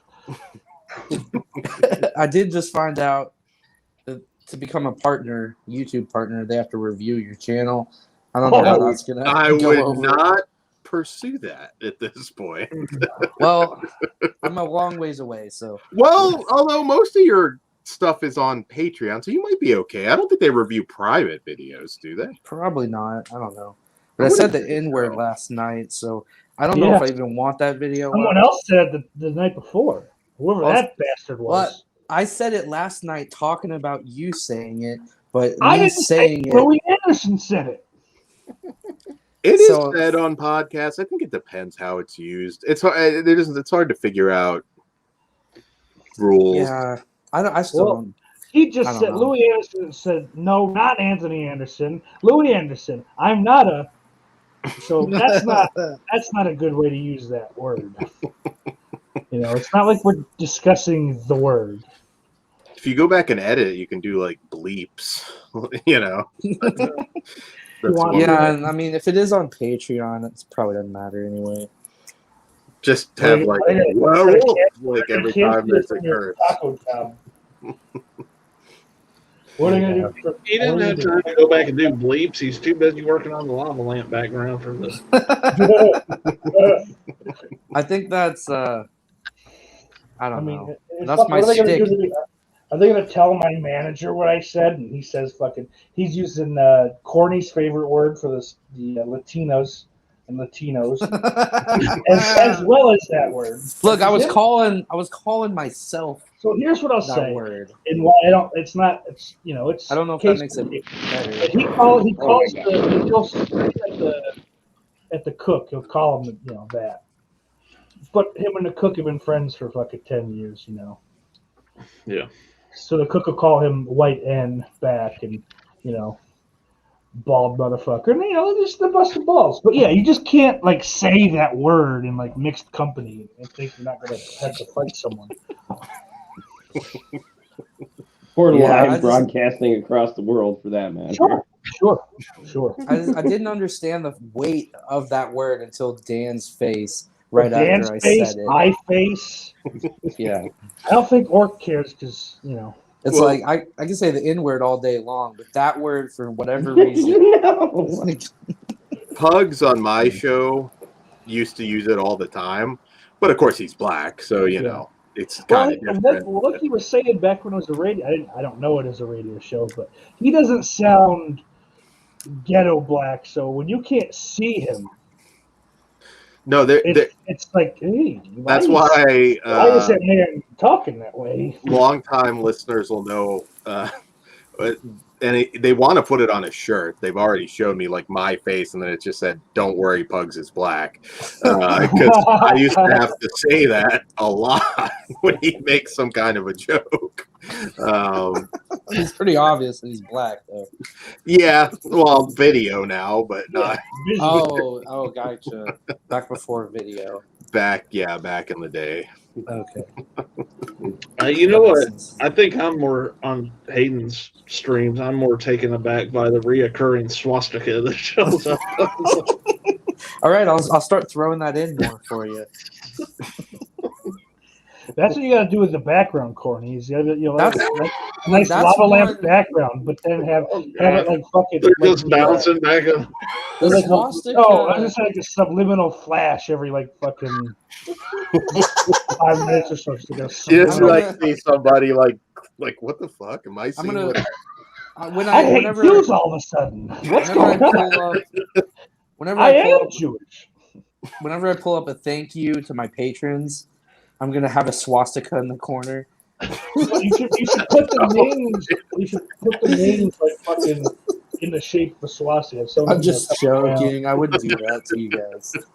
That's going to be your first shirt on your Teespring store. The double C with the swastika in the middle. You're going to get that message. Teespring will no longer be carrying your product. I get you on your Patreon. Yeah. Well, we've got some controversial ones coming. We're just debating which ones are, like a little too much, but why don't you make a shirt, Hayden, with just your head on the body of a Hitler Youth? Oh man. I still don't get it. It's like, come on, it's a historical, like, yeah, it stands for the Nazis or whatever, but come on. It does. Yeah. Yeah, come on. But they kind of ruined it. Using it in a joke context, look, I still feel like it's still funny. It can be, but yeah, I don't think a lot of people will think so. That's your problem. Yeah. True. You don't have a big Jewish audience, do you? I have no clue. Probably not after. Nah. So Corey, I just threw a link in the chat. It's a nice big one. I just want to show you this. This is a one-time this totally non-racist gentleman's logo. Okay. Hey Hayden, I'm from Texas. How you doing? Pretty good. Very good right here. Hold on. You don't have a Texas accent, which I always find interesting. Who, me? Yeah, I've got friends it's totally not a swastika. I mean, I've got people in my family who do. Yeah. And certain words, you can kind of catch me. But, yeah, I don't know. I've got like West Virginia friends who will have heavy and then some none. Like there is no trace of an accent. So I don't know how it works that way. You were saying something like with an O and an E the other night, and I caught Hayden slipping his Texas accent. I also, I grew up in northern Texas, so we're a lot more bad and bougie. I don't know what the word is. Classy, Why ain't a bunch maybe? Of fucking. Not to. Well, I shouldn't say that because that insinuates that people with southern accents aren't classy. They are not. So you're saying that's the opposite of Florida? But hey, I want to move to Florida just so I can own guns because I'm mentally unstable. Fuck yeah. My brother just got an AR. I've never shot one of those. So dude, they're fun. Yeah. And dude, once you see how accurate and long range they are, you will understand why people are trying to ban them. It's like that. But you also see why people with them don't want to give them up. Well, yeah. But at that point, you get both sides of it because it's so much fucking fun. But also, oh no, if this guy. Fuck yeah! Because I mean, probably 100 yards away, you could hit somebody. If this got into someone named Dylan or Kyle's hands, this would not end well. Wouldn't they be less though? I mean, like if somebody or Kip broke in your window, Kip skins. Like I can get to a handgun quicker and fire it than a. And I mean, it might be a matter of seconds. Yeah, but And I'm not against taking away ARs or guns in general. I am. You don't need an AR for self-protection. No. Yeah, you if I do. want a fucking From tank, Texas. I should have every right to have a fucking tank in my All backyard. right there, fucking militia boy. Yeah, you fucking pussy, Hey, man, goddamn liberal. You can blow up this fucking castle out all day. When Hayden was talking about, if I want to fire this bazooka off and watch it fly fucking 6 miles unimpeded by any sort of ground, I'll do it. Hayden was talking about how accurate they were. I thought he was going to say, there's no wonder why people want to take him to school. I almost did, but I caught myself. I decided I didn't want to go there. Wow, you thought better of a joke? It's got to be fucked up. I was like, avoid schools, don't say that school word. I didn't say school either. I just said. When you said assault rifles are really accurate, I was thinking of one of my favorite states that starts with an N, but I laid off the joke. What? Niger? No, states. States. Yeah. No, it's just the country. New Hampshire, New Jersey, New Mexico, New York, North Nebraska. Out west. Nevada. Nevada. Did we say? There you go. You want to go to a country music concert, or? Well, hey.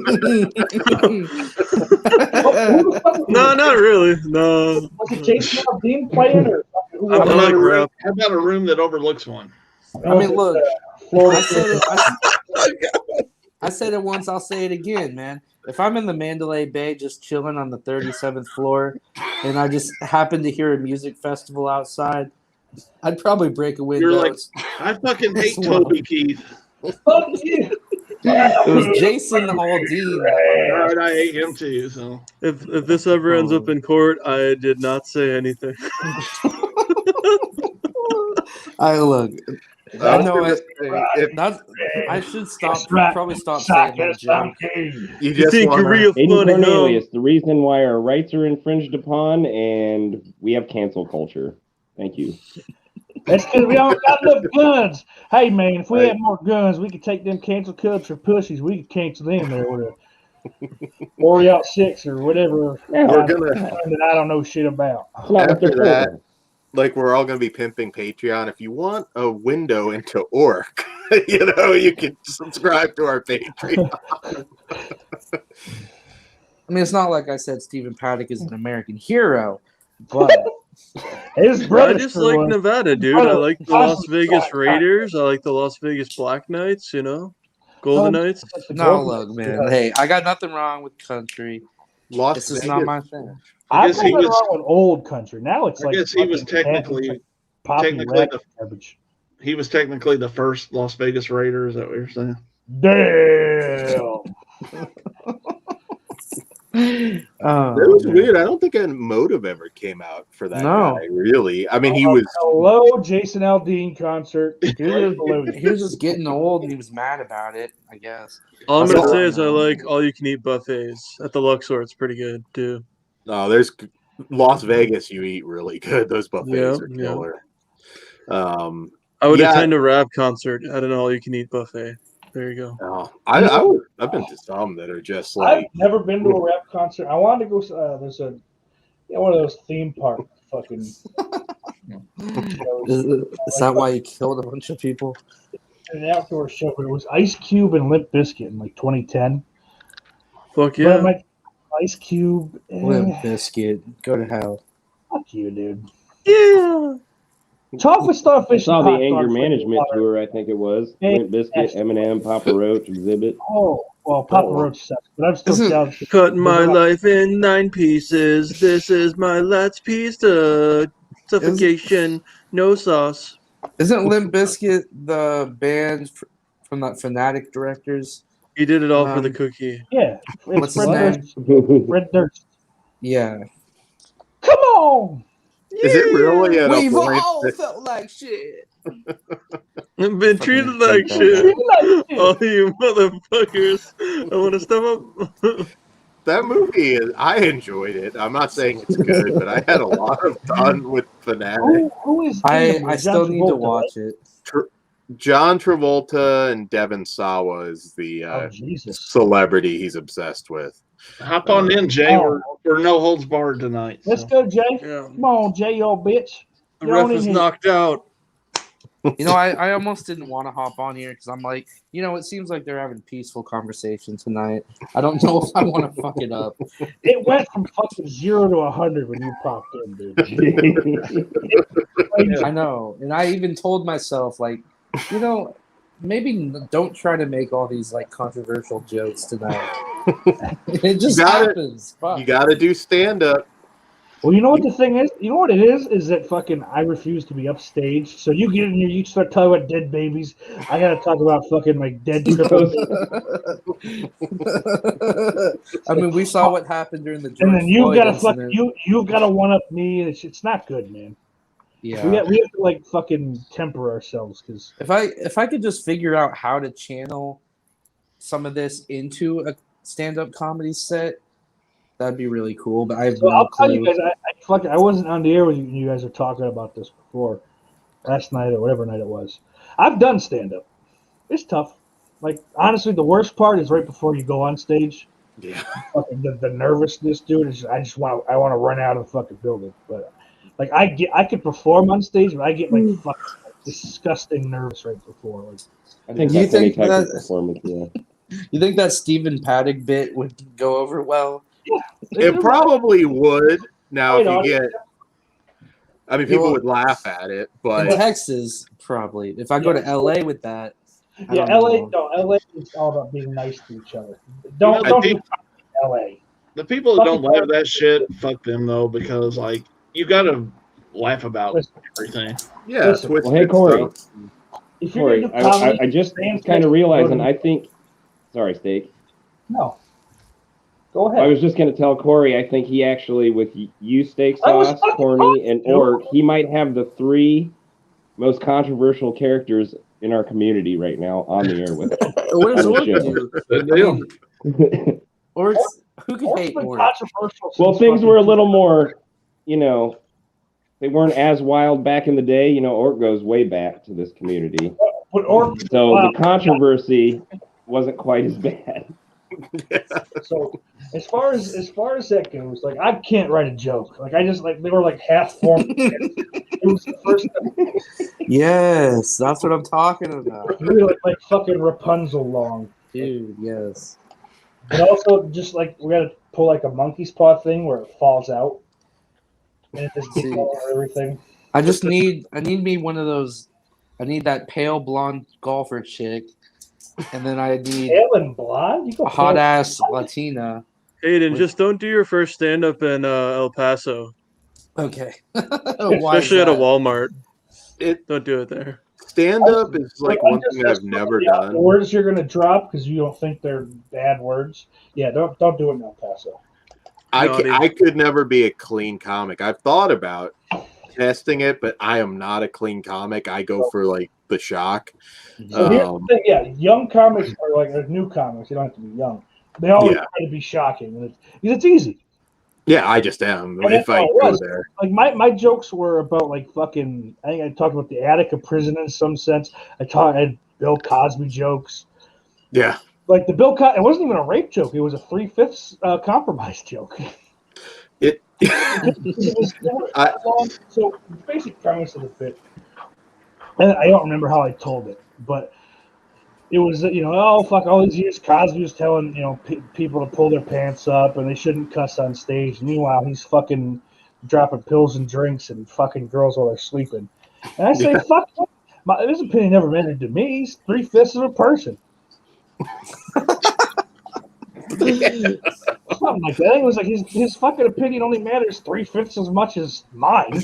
I will tell you what, if I do end up ever doing stand up and nobody walks out, I'm doing something wrong. Like that's my attitude. I did this in front of like a woke punk rock crowd, dude, and so nobody walked out, but they were quiet for some of it. The black dudes that were there were like, dude, that was fucking hilarious. I loved that. But I ended with, I don't remember the joke, but essentially the punchline was my uncle fucked my aunt, meaning my great uncle, or he raped my aunt rather, like my great uncle raped my aunt, like that's what it was. So I just and then there's this Doug Stanhope bit where he like repeats his punchline. He's like, I'm trying to show you how lazy the music industry is. So he just keeps repeating it. So I kept repeating it, not to fucking bite his joke completely, but I got them chanting, "My uncle raped my aunt. My uncle raped my aunt." That was a fucking. I didn't.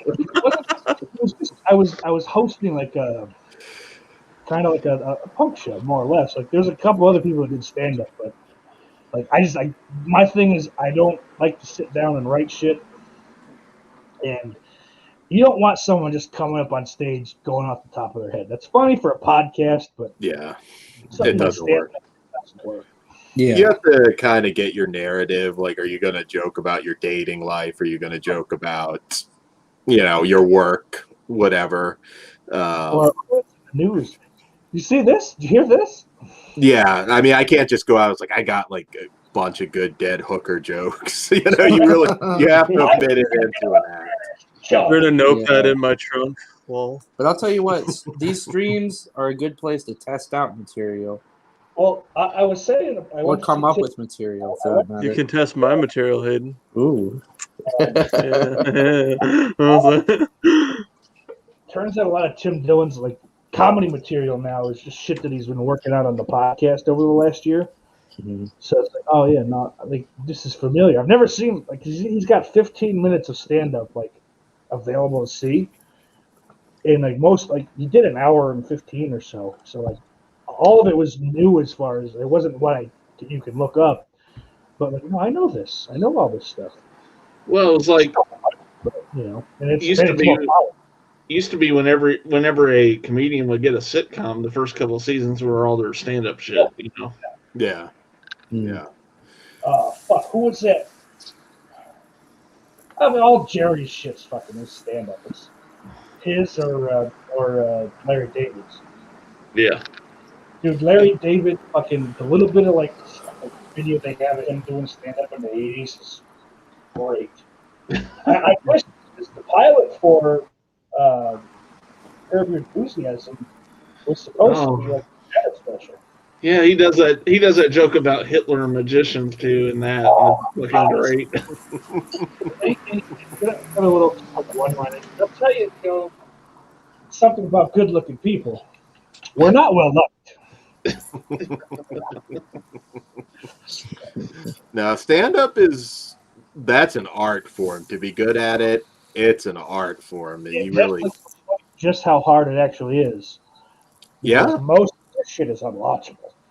No, there's a lot of Netflix specials that I'll look at and think, like, man, I might have laughed twice. I mean, it's like, fucking dude, like, because that's what I think. There's still some merit in getting like an HBO special because they're still a little selective.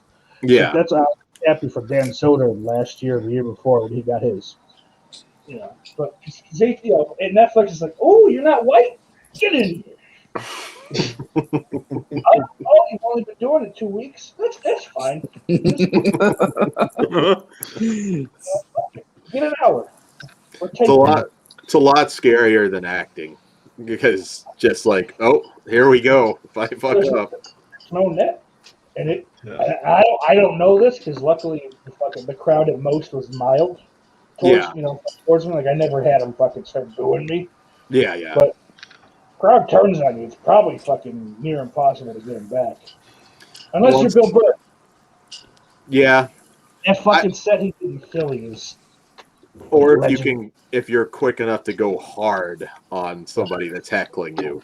Yeah. I have seen a few turn it around by making fun of a heckler. And I'm not I guess I could pick on what they look like or whatever. Like I'd have to be in the situation, but Like I panic about things. I don't know what I don't have like a comeback ready. So what am I do? Call him cocksucker? That might work. It might. Yeah, I'm not good at like roasting people. So handling hecklers, I can only imagine would be very hard for me, especially. And then what you don't want to do is, hard for anybody, but you know. If you watch the Patrice documentary from a couple weeks ago, that's how he fucking started. He went to a show and he's like, "Nigga, oh shit." I'm quoting the man. You stink. So the dude's like, "Well, if you think it's so easy, why don't you come up here?" He went up there and literally did fucking like he just like talked for 20 minutes. Oh, Corey, I'm sorry. Who's Pancake? Oh, that's Corey. That's your boy, Pancake Man. I was looking in the chat. Someone that's like music lyrics, right? We're good. He's just yelling. That's okay. Hey, I'll be right back. Jesus. Well, we're gonna wrap this up then. Holy fuck, Corey! I'm sorry. That's what she said. Two underrated stand-ups. It's his fucking fault. You've got Dana Carvey's underrated. He had a really good special on Comedy Central years back. And Damon Wayans is one that doesn't get talked about a lot. Damon Wayans, what the fuck is the one he did? It used to play on Comedy Central all the time in like 05 and 06. It was really funny. Yeah. I don't know much of his shit. HBO's got like all their one-night stands on that fucking HBO Max, though. There's a lot of good shit. Like fucking, you could see like young Colin Quinn from '92 is on there, which is crazy. You could see Ellen back when Ellen did stand up. I mean, fuck anyone. Like some that are like legendary now, and some that you forgot existed. You know, because it's like one night stand started in the '80s, like that show. So there's a lot of those fucking like the brick wall comedians, like Jerry Seinfeld's big, so I can notice stuff. Never liked his I never liked his stand-up. I mean, I do like the show, but I never. He ain't the show. No. He just never made me laugh. You notice that fucking Curb is probably funnier even than Seinfeld. It is. You wonder why. Yeah, I don't know. I mean, there's still funny stand-up comedians, but I don't know. I just think it's going to be podcast now because you just can't. There was that one guy in Canada that got sued and lost. I know, because Canada sucks for that. Like you can't sue. Yeah, you could be sued for making jokes. His name's Mike something or other. Didn't he call a heckler the C word or something like that? Something like that, yeah. Yeah, and he lost. I mean, I think he appealed it and he might be okay now, but I think he lost the appeal. You guys want to get a room down there somewhere? What are you talking about? It just has a cigarette. Never mind, you're done. Yeah, Mike Ward. That's his name. Okay.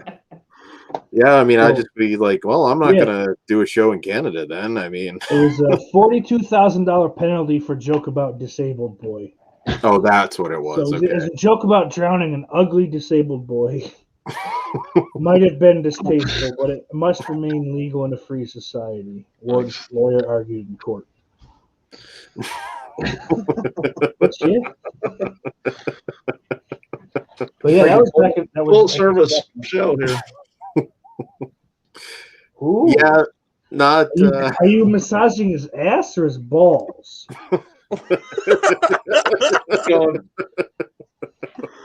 Going all the way. I was going for the tits, you know. Oh, he's inside. Steven, we're talking about Canada. I'm sorry. Your kidneys? Oh, Canada, hey. You're giving me a colonoscopy up here. Yeah. Well, you're Quebec, right, Steven, if I recall right? And that's actually where this happened. It was in Quebec. It was oh, it was. Okay, I thought it was like Toronto or something. Me too, for some reason, but I just reading it back, it happened in Quebec. Oh, okay. Yo, Dan, AT&T. I mean, not AT&T, ET. I don't even know how to fucking do it. Go down this way. Go the opposite, you think. The opposite, yeah. There you go. I got a hang. Look, Amblin. Fuck, I can't do it either. Look, we could be four corners. Wow, magical. Whoa, that's so cool technology. Whoa, dude. Figure it out. I'm reaching around. It goes. It's like a circle. It's like Mario. It's like Super Mario 2. Yeah, it doesn't work. The fucking Earth's flat. I'll meet you halfway. It's the best I can do. Yeah, girl. I almost became a Canadian at one point. I really wanted to move to Toronto. Didn't happen though. Why is that, eh? Just like I just love Toronto. Yep. No real specific reason. I've never been.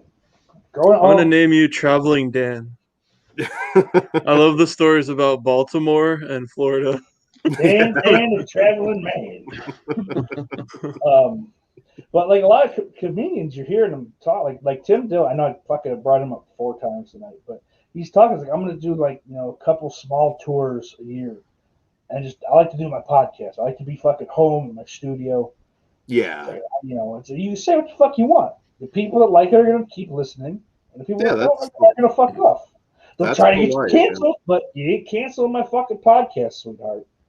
It'd be nice to have like a website that you just don't have to worry about it. It's just all yours. You can do whatever the hell you want. I mean, Patreon has fucking Legion of Skank. Or no, I don't think they have a Patreon because they're a Gas Digital, but like it's got Cumtown on it. Like they're pretty lenient because there's that, and then fucking. I'm giving 0 fucks tonight. I don't Damn, Jay. And R.I.P. That's so professional artsy. there. Yeah. You would never fucking think that corny is corny based off that picture. I think he's got a racist shirt on under that jacket. It's just a painted on swastika. He's not wearing a shirt. But you know it. The swastika's blue. It's okay. Do you guys like bacon more or sausage? Bacon if it's cooked right. So I like bacon more, but I'll almost always choose sausage because like they give you like a strip and a half of bacon. Like it's hard to get a good bacon, egg, and cheese sandwich. Sausage, egg, and cheese is almost always going to be decent at least. Yeah. Yeah, it depends. I mean, because a fat guy. If it's like a German dish or something, there's where it's really, really good sausage. Yeah, it depends. Back in the day, I would have went through a pound of bacon. Mm. You know what? The week before I moved back up here, I ate 3 pounds of bacon. Oh, I got to show you guys this. And like 4 fucking filet mignons. I had to like fucking finish up. I finished spending the Jersey fucking food stamps or whatever the fuck. So like, well, I got this much. Filet mignon. I'm like, yeah, fuck it. So, because Amazon doesn't like their fucking food delivery is just like, yeah. What happened while I was gone? Jay's over there like I never thought Corey would shoot so low. So Corey had his shirt off and he was fucking. He was talking on his belly button.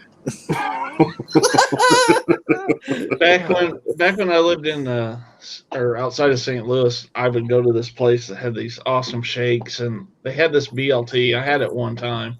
That's about all you need is one time in your life. But here's a picture of it. Oh yeah, food. Oh, dude. Oh my god. Bacon with little lettuce and tomato. Where's this? I just had a stroke tomorrow. What is? It's a place Food in of St. the. Well, that's it. Because up here, I don't see it anywhere but like this area of like, BLT sub, and it'll be like fucking like 4 strips. It'll be like 2 on each half of the. Like, what are you doing? I know, right? Like, You don't get. I get the BLTs without BLT. That's not enough on a fucking sandwich, let alone a sub. Let me say, Sonic was briefly doing a BLT on their menu, and it was actually pretty good. Okay. And it was, for like $2-3. Oh, yeah, that's actually you can't turn it down. Right? A lot of places are stingy with the bacon, unfortunately.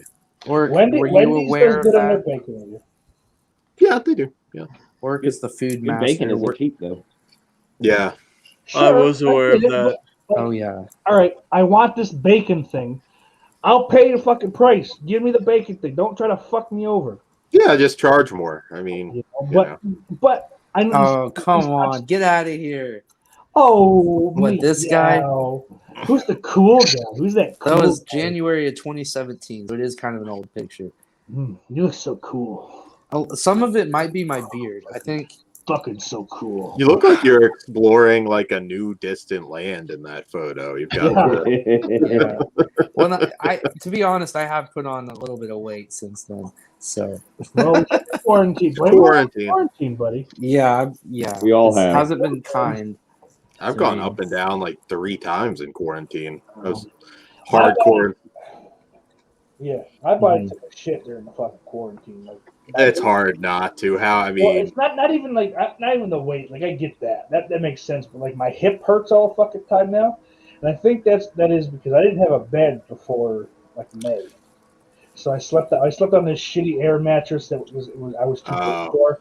I was too big for it. Was the problem? It's not that I actually went out and bought a bigger air mattress when I got money, but I ended up having to get an actual bed. But I learned my hip was just fucked from sleeping on the ground, So and then I slept like fucking 19 hours a day because I was just trying. I was trying to sleep my way through the quarantine. That's honestly what I was trying to do.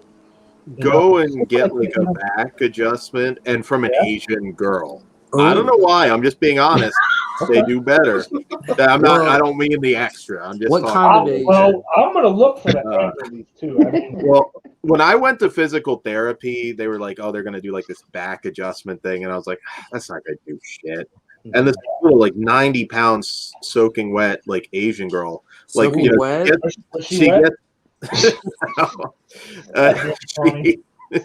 She gets like up on you, and I'm just thinking like, it's not gonna do anything, and then just like pop, and it's like shit. I feel better. It's like wow, dude, I need that. Wait a minute, Hayden. You said what kind of Asian? I distinctly remember the other night you saying they all look the same. So does it matter? Well, she was from Japan. I don't. There's a better chance that they'll look a little different if they're from certain areas. Well, that's probably racist.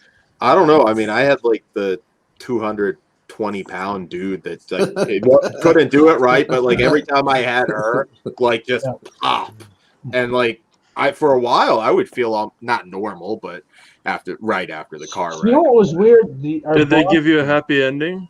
They did not. The 220-pound man offered though. I should have asked for it with the lawyer, but no. But it works. I mean, even if you just go in like a couple times, I mean, I was surprised. And there's a way. It's hard, but if you look online, there's a way you can do certain things yourself. I can't remember exactly. It's a way you like tuck your leg under your knee and you just.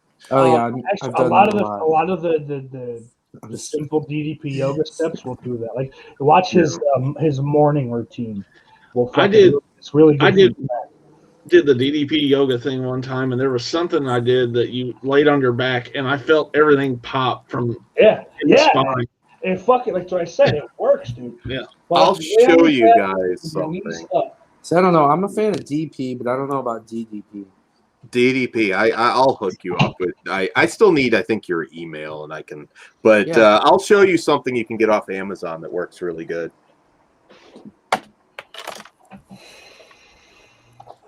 Hey, Hayden. How you doing? Hey. Ooh, is that Nicole Aniston?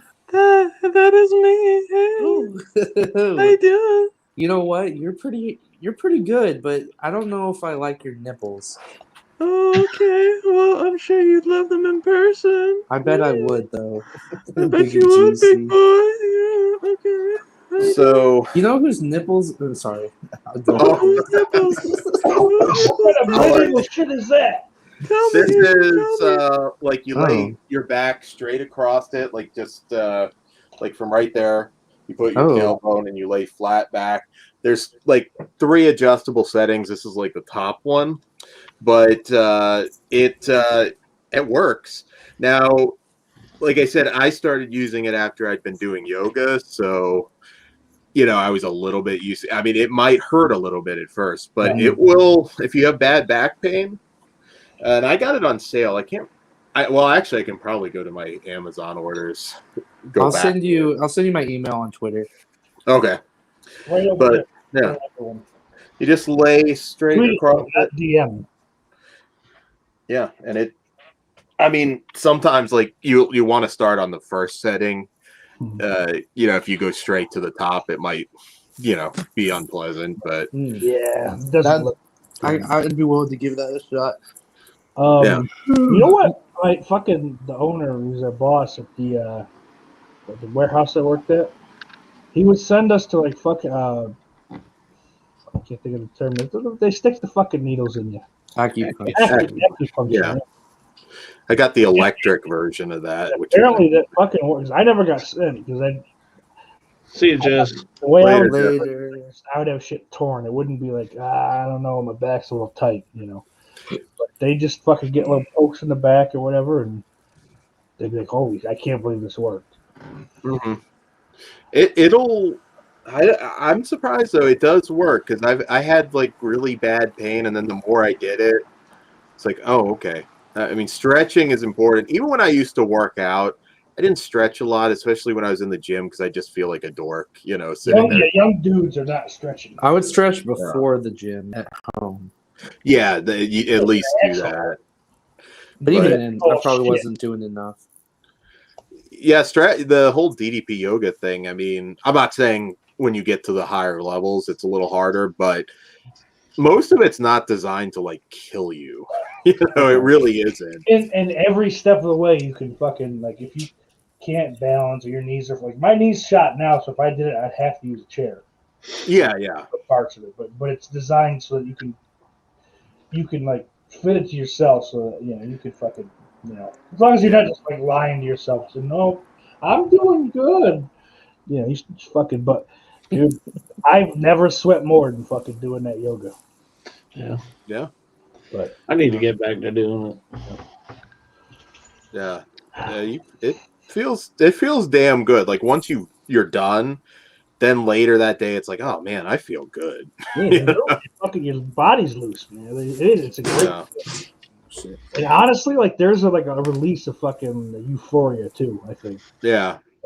I've learned all these ways to just pop your joints and everything that are Because I don't do the whole thing, but there's that thing you lay on your back, you put your one foot over the one knee, the other knee. Yeah, that's And then you drop them down, and you breathe. You have fucking a belly full of air, then you let it all out, and everything just goes down the back into the hip a little bit. But I don't know, something's fucked up with this hip where it won't pop. So I don't know. So yeah, it's got to be maneuvered by somebody else, I think. Yeah, it's not a huge. You can get a yoga mat and a few different things that really help on Amazon. Or get a partner and have them put you in a sharpshooter or something. I used to have my fucking sister do that, and it would work pretty well. There's joint yoga stuff, I mean, I'm by no means I can't do this hardcore yoga crap, but next time my kid's over, I'm gonna have him put me in the walls of Jericho and see what I don't even know what that is. Your kids are it's funny. Around driving age, right? Yeah. I was just saying, kids, you just have them walk on your back, man. You're good to go. True. Yeah. Come to the restroom with me. I'm just joking. I honestly, knock on fake wood here, though, I don't have a lot of issues pain-wise, but yeah. I honestly think getting off the bullshit and meat probably helped a lot the last get out of here. No. Yeah, honestly, that's a complete lie. I'll show you what meat does to you, man. Here you go. Hang on. I think you're right, though. I'm going on the carnivore diet. A lot of meats and shit will fucking just the inflammation it causes is nuts. Yeah, I don't think it's the meat. It's the bullshit in the meat. I think it's the pizza. Yeah. The pizza is the worst Your part. mom's pussy. That adds to. Shut up. This is what meat does to you, man. Look at that. Shredded. Ooh. Shredded. What's wrong? Are you shredded, son? Leg day every day, especially when you're fat. Yeah. Is that your kid's leg? That's my leg, dog. Straight up. Oh, it's awfully scrawny. That's how you get legs like that, being fat. Yeah. You gotta hold that shit up somehow. Oh, fucking before my knee injury, I could press like fucking 900 pounds, leg press 900 That's pounds. not that impressive, Steak. I have a feeling Jay. I don't think Jay's watching this live because he's a little late with his comment about the AR.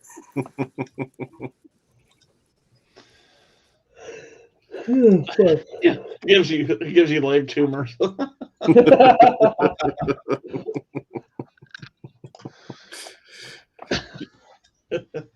Yeah, no, but I'm gonna try and get back into it now. That's for Christian. Check me out, fam. Check me out. We should all be a fucking Orc Lesnar over here. Yeah. What's up? Ooh. What's up, son? He was on Pornhub when that picture was taken. Yeah. Oh, yeah. I'm gonna upload the Pornhub someday. A lot of people will upload like regular stuff now to Pornhub. In the car with Jay. What's up?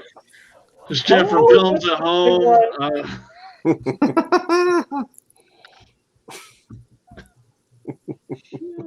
What's up? Hell yeah. Whataburger? Oh, I love these streams. These are my favorite. Dude, you're gonna make me get out there. I do need to go to Kroger. Get some groceries. Hey, I'm 4 Twisteds deep, brother. Oh, I forgot Texas. Yeah, you have Kroger out there. Yeah, Kroger. I mean, that's like right down the road practically, and they have good sushi there. I don't know if everyone does. Yeah, somebody. I tried it once. Not bad. Like Florida. Was it Winn-Dixie? No. Winn-Dixie. Kroger and then what is this? A children's book? Yeah, you fucking retard. Take your shit and mute yourself. Kroger, Publix. Publix, that's the one. Everyone's you gotta have a sub from Publix. Are you gonna get a number 2? Hey, stop fucking prank calling me, you fucking nerd. Hey, it's big. What are you sucking? What are you sucking? Steak sauce's dick? Stop prank calling me. You're not gonna show your face, life, asshole. Hey, you're not gonna show your face. Stop fucking prank calling me, Hayden. You and Steak. I know you like Al, it, what's though. up? I know 3. What's up, Orc? Stop fucking prank calling me, Hayden. God. Hayden's sending me nude pictures. He's fucking prank calling me with not steak lying. sauce. Only because you sent them first, homo. Get a fucking life. Stop fucking prank calling me, you faggots. What's up, guys? Later. Hey, what's up, man? He's just mad that he's exiled still. Well, no. Taking the middle ground here. That was a good guy, I think. I literally had an 8-year-old flip shit better than that dude. He's like, what are you don't change your socks? I was confused. I thought that was somebody else as him. Yeah, I thought you were playing like a soundboard clip or something. I was like, it's the ghost of me. I'm gonna watch Blu-rays on. I'm gonna watch Blu-rays on my phone. It's the ghost of Homo's past.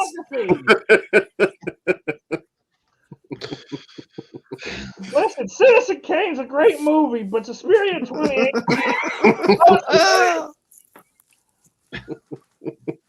Well, now you have a roast. There you go. Yeah, there it is.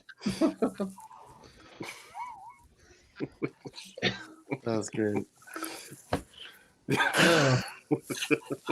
What do you watch other movies besides Suspiria 2018? Nerd.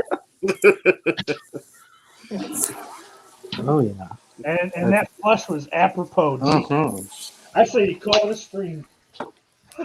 They're getting rid of the shit. I got about 10 more minutes, so. Yeah, you said an hour. Hey, it's only 11. I did. You bastard. I've actually got to eat. I haven't even had dinner yet. Which is another thing. I got to stop my night eating, but not today. But I still today at the club. That's my problem. My habits are so bad. Like I'm going to bed when the sun's coming up. Yeah. These days. So. I haven't. At this point, I have no reason to. Yeah. You know, for a while I did, and I could kind of, well, it's my job. I don't have a choice, but I don't have a choice. yeah, is I Lance don't have Lust a here? choice. Like, Lance Lust okay if he's in the chat? I don't want him to have a meltdown. I don't see him in the chat. I want to go hiking tomorrow because like it's supposed to hit 78 degrees. No, we're getting fucking 61 degrees up here tomorrow. Don't do it. and Thursday. I'm putting those string lights out in my backyard tomorrow. Oh, nice. Getting ready for movie nights out there, hopefully. Ooh. Soon. That's cool. You've got a spot for it. I bought a new projector actually too. That's it down converts 4K to it takes a 4K signal, down converts it to 1080p, but you still get the HDR. So interested in seeing how that's going to be. And I think Jonathan's going to come one night. We're going to watch the Friday 3 in 3D. What are you doing? Wait, Big John McCarthy? Yeah. Oh, I knew it. I wish I had a spot. I mean, I can't I could just see I could put one, but then the neighbors are like, "Can you please not watch Ilsa, She-Wolf of the SS within our eyesight?" Hey, look, Lance was in here. Oh yeah, I hadn't seen him. Well, welcome. Corey ain't good with comments either, but everybody's talking shit tonight and roasting each other, Lance.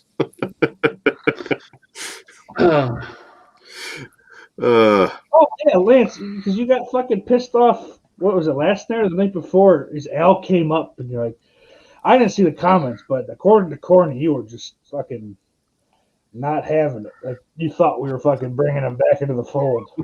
No, you just got here. That's probably good timing, actually. Yeah. What are you doing, Hayden? Did you fall in? I'm right here. Jesus. I might go to the store. I need to pick up some stuff. Is he like bent over because he's waiting for his mom to come wipe it? That's why he was muting. He was muting. He's going, Mom, I'm on my bed. Mom, I'm done.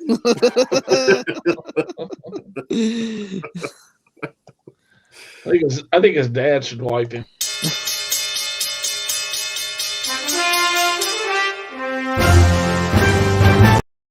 Put that towel around his neck. Mama, bring the hose.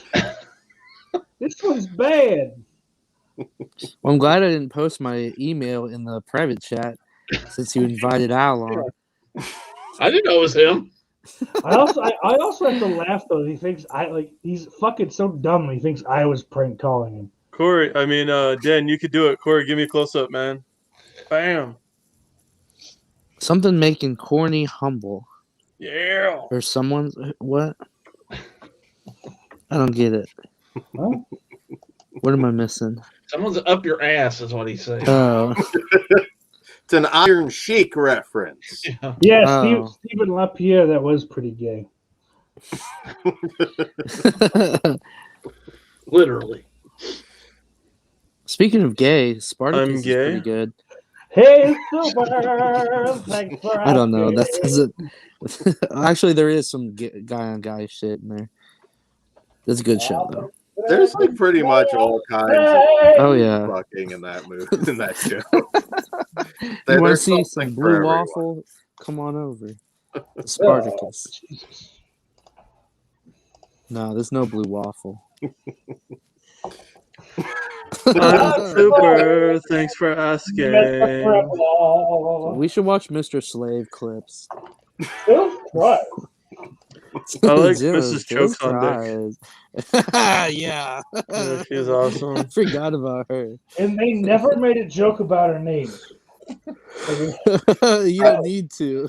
I love the pandemic special when Mickey was doing crack and Miss Chokes on Dick. I haven't seen that one yet, but my favorite that I've seen, because I stopped watching a long time ago, was the Black Friday one, where Bill Gates like slices a guy's throat for not selling enough Xboxes. You know what's funny is like that's funny. I mean, the Black Friday specials fucking suck, but that's funny.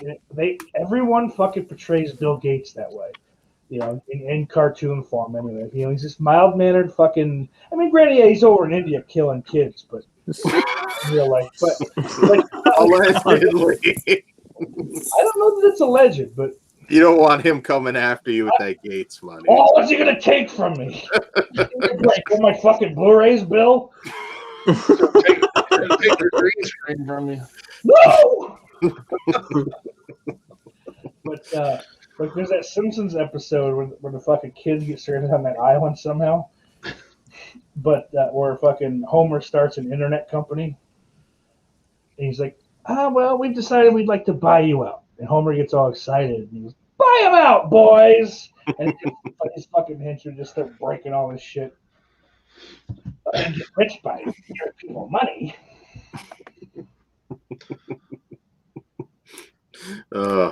I still like South Park. South Park still makes me laugh. Yeah, it does, but Randy fucking sucks.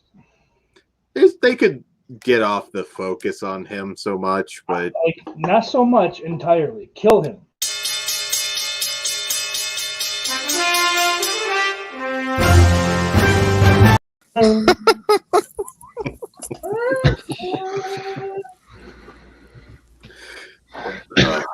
You left. Sorry.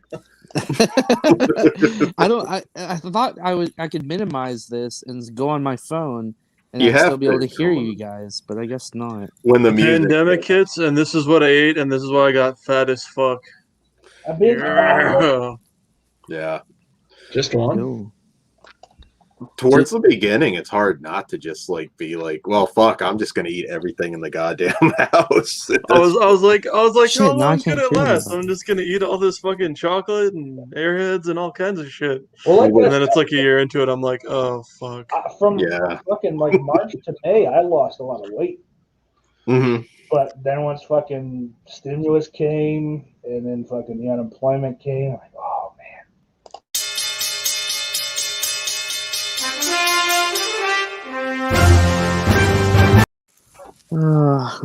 Every time I minimize it, I come back and I can't hear anybody, and I have to reset it.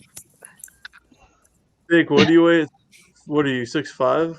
Yeah, 6'5". Last I checked, I was 380. But if I'm 6'5", I'd be shocked. If I'm not 400 pounds, I'll like probably have like a big party about it. But don't get on fools. I'm right there. Yeah, fucking. You're 6'5" too? God damn. 5'3". Wait, you're really 6'5" too, Corey? Yeah. What the fuck, man? Big ass guys. Dan, how tall are you? 7 feet tall? 5'11". He's like 7'3". Orc, what are you at? 6'2". Dude, I'm 5'2". I'm just joking. I'm only 5'8" though. Fuck, you're getting if you're 5'2", you're getting Hornswoggle's music from now on. Siblings are not that fucking. So hated when they made that Finley's fucking music, man. Damn, I don't know if I want to meet you as a person. Finley. I'm gonna feel like a midget. You'd be at dick sucking hype for Steak and Corey. Yeah. You could have a cigar and be like, you could be paying for all those DVDs I sent your ass. You could look like their kid, like their son, Corey's son. You could do that thing where he holds both of our hands and we swing them in the air. Shoulders out. Do it. Everyone just staring at you out at the Whataburger. Aiden's like, whee! Hey, man, that kid's got a beard. Yeah, we gave him testosterone. We didn't know what he wanted to be. Fuck it. I heard a story about it was Great Khali traveled with Davari, Hornswoggle. I can't remember who the other one was, but Kali would like go into like a McDonald's, have Hornswoggle like hold his finger and like Davari and everything. And just pretend they said they'd be like in just somewhere in the Midwest and like literally everybody stopped eating and just turned and looked, and he'd introduce him as his son. And Lance, I'm going to buy a car. I'm buying a new refrigerator. That's got to be bought. Region 3 Blu-ray player. I'm buying absolutely nothing. I'm traveling. I'm supporting people on Patreon. That's what I'm doing. There you go. Buy some more Hershey bars, too. Oh yeah, Steak. I need to pay. Those are all bad. I need to go get on your tier. Oh, I didn't know Anchor did that because I'm on Anchor for my podcast. It just came up. Corey, did you set up a Patreon yet for S'mores Indoors? No, not yet. Steak, plug your shit. I'm trying to find some women that'll get naked for the top tier. So. All right. Okay. You're in where? I got to outdo Hayden somehow. You're at the bottom of Illinois, right? Somewhere? Yeah. Okay, that shouldn't be too hard. Yeah, there's a lot of people looking for crack around here and meth, so if I could just put my hands on some of that. Crack or confessions. If you ever get really, really skinny, like Christian Hannah Horror style, I'll be concerned about you. Okay. Well, I won't be doing that shit. Here's this. I'll say. I mean, maybe meth is a different deal, but like cocaine, that myth that like you get fucking skinny off doing coke is like unless you have the money to just always be on cocaine. Come down and the food you eat, dude. It's just you're embarrassed to tell people. Like you'll only tell them like half of what you bought, and then still feel bad. Like if anyone actually knew the fucking full order, you couldn't talk to them again. If I'm not eating meat, I don't think I'm gonna start meth. So, sure. Yeah, that's smart. And my buddy has a it's kind of a saying, sort of loose, kind of ideology. He's like, listen, there's 3 ways to lose weight, and you need to do 2 of the 3. You can diet, you can exercise, and you can do cocaine. Any one of those is not going to help. You're good to go. Well, on that note, gentlemen, I've got to be off. I'll check back maybe later, depending if somebody's on. But I got some stuff I got to do. So, bye, dude. Flesh Wound Features, guys, check him out. Flesh Wound Features 500th episode's coming up in a couple weeks, so you can win prizes. 24th. What? I believe it's the 24th, so it's 2 weeks exactly. Can I win a limousine? Not a limousine, but you can win some movies, some books, some other cool stuff. So. A midget. Look at an audiobook. A little personal midget. Lots of surprises. We'll work on the little person. Yeah. That would get some subscribers if we give one away. So. What's Vern Troyer doing? But I forgot he died. Yeah. I might be an odor issue at this point, but get like a little skeleton prop for your Halloween display. It'd be cool. Put him in a jar, probably like a big jar. There you go. Anyways, gentlemen, good night, and I'll see you soon. I love you, Dad. Have a good night. Love you guys too. Later. Yeah. Well, I think now that it's just us, we'll probably wrap up the live segment. Damn, man, I can't. I thank all you guys for hopping on tonight to help me get my mind off of other bullshit. Yes, sir. Steak, anything for you, Corey. I appreciate it. Steak, what you got going on your show? If you want to go to youtube.com/steaksauce92, you can check off the Off the Grill podcast. I fixed it, so now I think if you type in Off the Grill podcast, I should be about the first thing that pops up. There. If you want to catch just the audio of the show, it's on iTunes, Spotify, any of the big podcast apps. I do now through Anchor. If you want to chip in some money so I can keep the lights on, or whatever. Or at least fucking maybe get some more lights. This green screen doesn't look like such a pile of shit. Anchor.fm/steak-sauce, and you can throw me a fucking even as little as 99 cents. Every little bit helps, and I'm fucking more than appreciative. There you go. Orc, you want to shout out where your people can find you? All right, Orc145626 on YouTube and 0RC145626 on Twitter. And on my Twitter, you can find my Instagay. And yep, that's where I'm at. Awesome. And this was kind of like one of your shows, Hayden. But for people that want to see this more often, why don't you talk about where they can find you? I'm over at the Cornelius Collection. I've got a Saint Maud vlog sort of video coming out soon. Oh, thank God. And then I'll be watching the Texas Chainsaw Massacre original for the first time and doing a live discussion sometime soon. I haven't watched the movie yet, so I got to do that before I schedule the live stream. I learned that the hard way on the Lethal Weapon one. And that's it. Yeah. All right. And guys, you can find us here at S'mores Indoors again this coming Saturday with Art Bell Classics and Art's show about the Amityville Horror House. So check that out. That'll be at 10 p.m. Central, 11 Eastern. So until then, guys, take it easy.